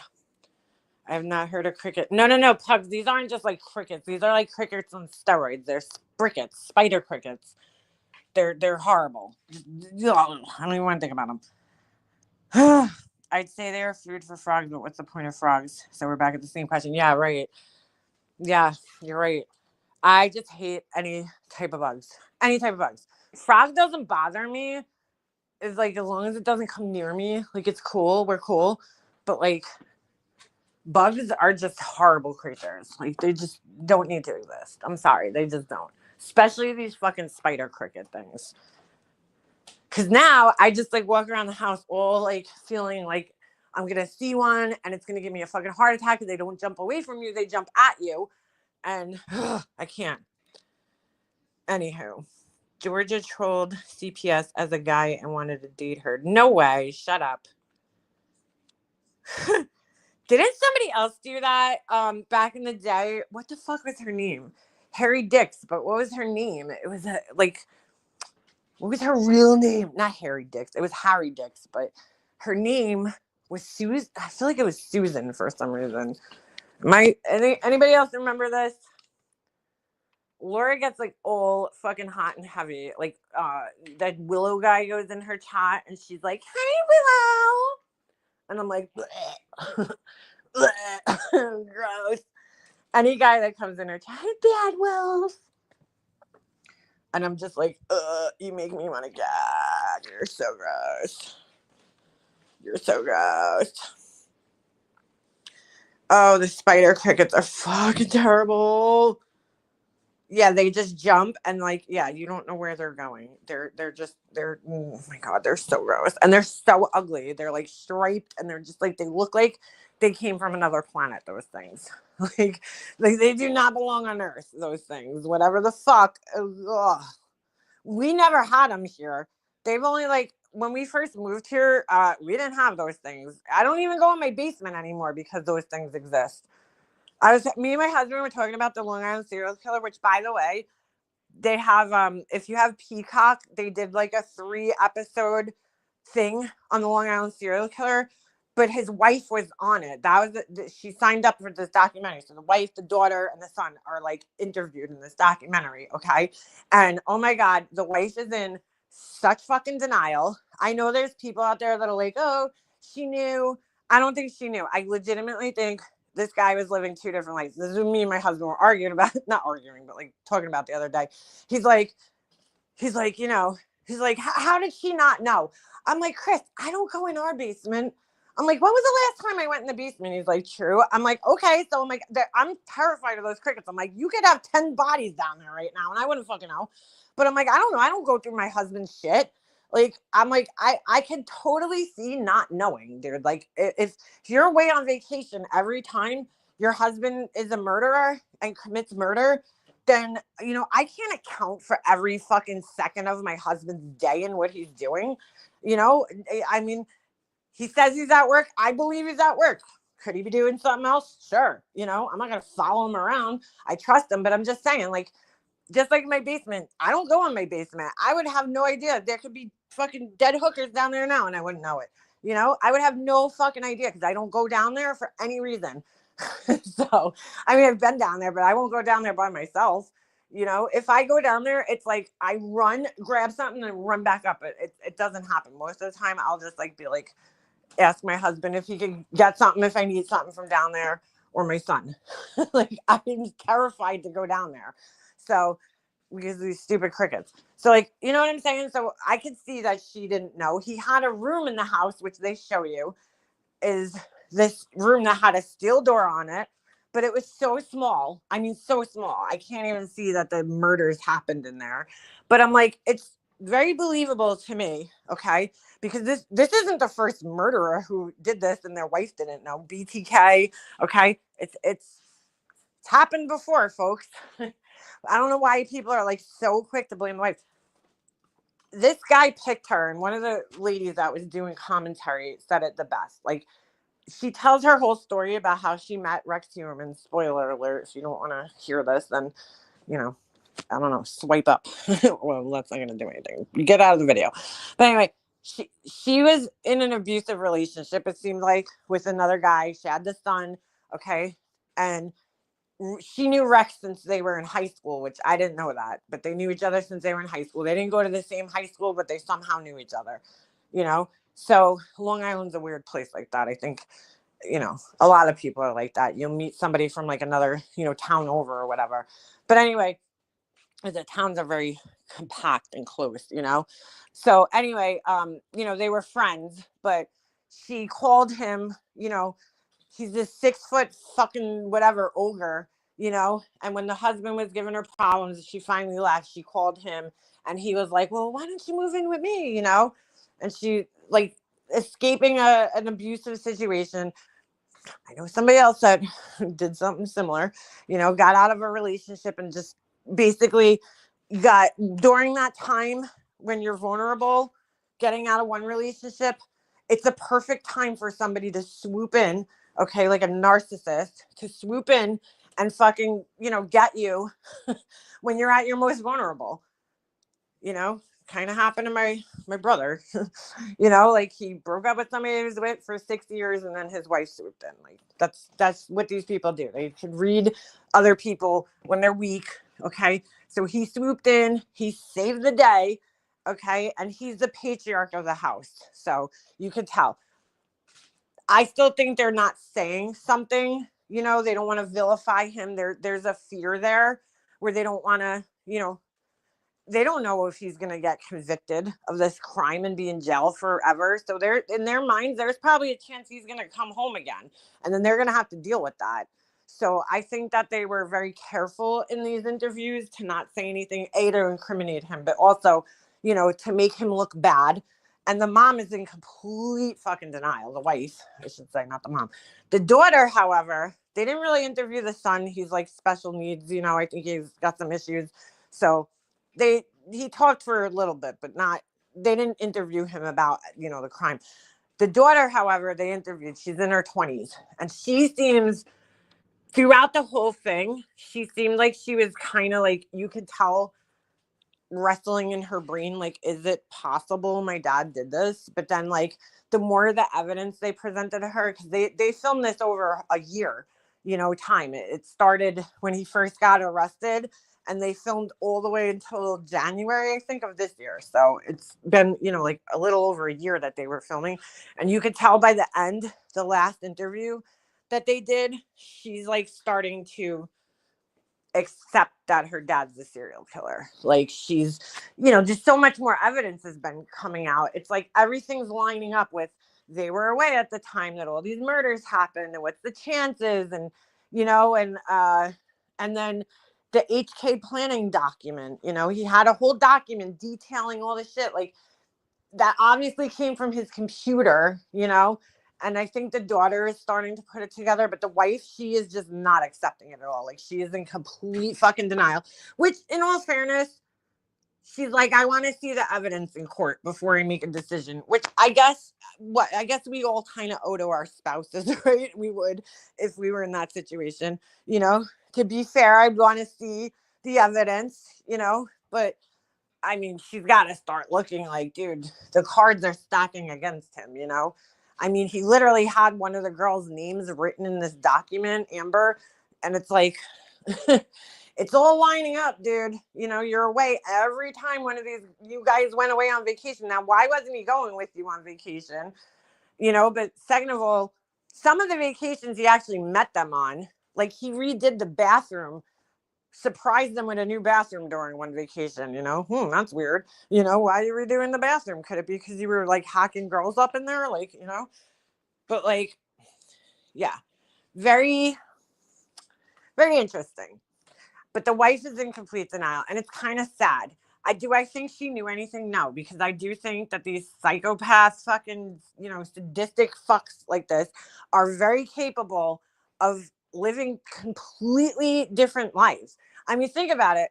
People go, being cheated on for years and don't know about it. Their spouse is like a serial cheater and they don't know about it, So, I mean, I think it's very possible that she didn't know. I don't, people are like, how do you live with somebody and not know? Because people are that fucking good at lying, manipulating, and fucking hiding things. That's how, he obviously this behavior was, something he was doing while they weren't around, well, maybe he's at work. That's when he's on his computer searching for, women. Who's babysitting while he's at work in the city or while he's on the train or whatever. So, so I definitely think, out of my eyes, it's possible. I mean, really, could you really account for every second of your spouse's time? Like, I can't. I know my husband's at work all day, but like, how do I know he doesn't leave work? Or, you know what I'm saying? Like, I'm not saying he does. I'm just saying, like, you don't know. You don't know if your husband, especially when they own their own business, if they, oh, I'm going to go meet a client. You don't know if they're actually going to meet the client. You're just, trusting them that they're going to. So, I mean, I don't know. I see how it could be possible. Other people don't. That's fine. But I feel bad for the family because I'm like, at the end of the day, the daughter, the son, the wife, they didn't ask to be put in this situation, But I'm always like that. I always find some empathy for the people, even if they're not the victims, but you know what I'm saying? Like they're still in a sense a victim because they're still being dragged into the situation that they didn't ask to be in. So anyway, it's really sad. F cloud and F basements. Yeah, basements suck. I mean, I don't mind basements, but when there's bugs in them, I don't want nothing to do with that shit. Like I would never live in a basement. But anyway, so if you're interested, that's on Peacock. And then in July, I think it's July 11th, on Amazon Prime, they're doing a documentary about the Idaho 4, and I think some of the like main characters, will be interviewed. I know something just came out recently with the shut up. Something came out recently with the the cab, not the cab driver. DoorDash driver just came out. Something, I don't know, some interview. It's really hard to hear, but Anyway, all right, I'm gonna end this. I'm gonna eat something, but it was lovely talking to you guys and hanging with you guys for a little bit. And this may be weird. That's kind of how I felt about Casey Anthony's parents. I don't blame them for. Yeah, right. Nobody wants to believe that. Like, some people just are so like, ugh, I would never. But you don't know what you would do until you're in this situation. So, I don't know what I would do. I mean, hopefully, hope to God you never were in this situation like that. But yeah, always barking. All right, I'm gonna go eat dinner. But what do you call it? I'll catch up with you guys again sometime in the near future. It was nice talking to everybody, and I'll see you guys soon. Until then, Laura, go fuck yourself. Stop fucking talking about my friend B first. All right. Anyway, have a nice night, everybody. Bye.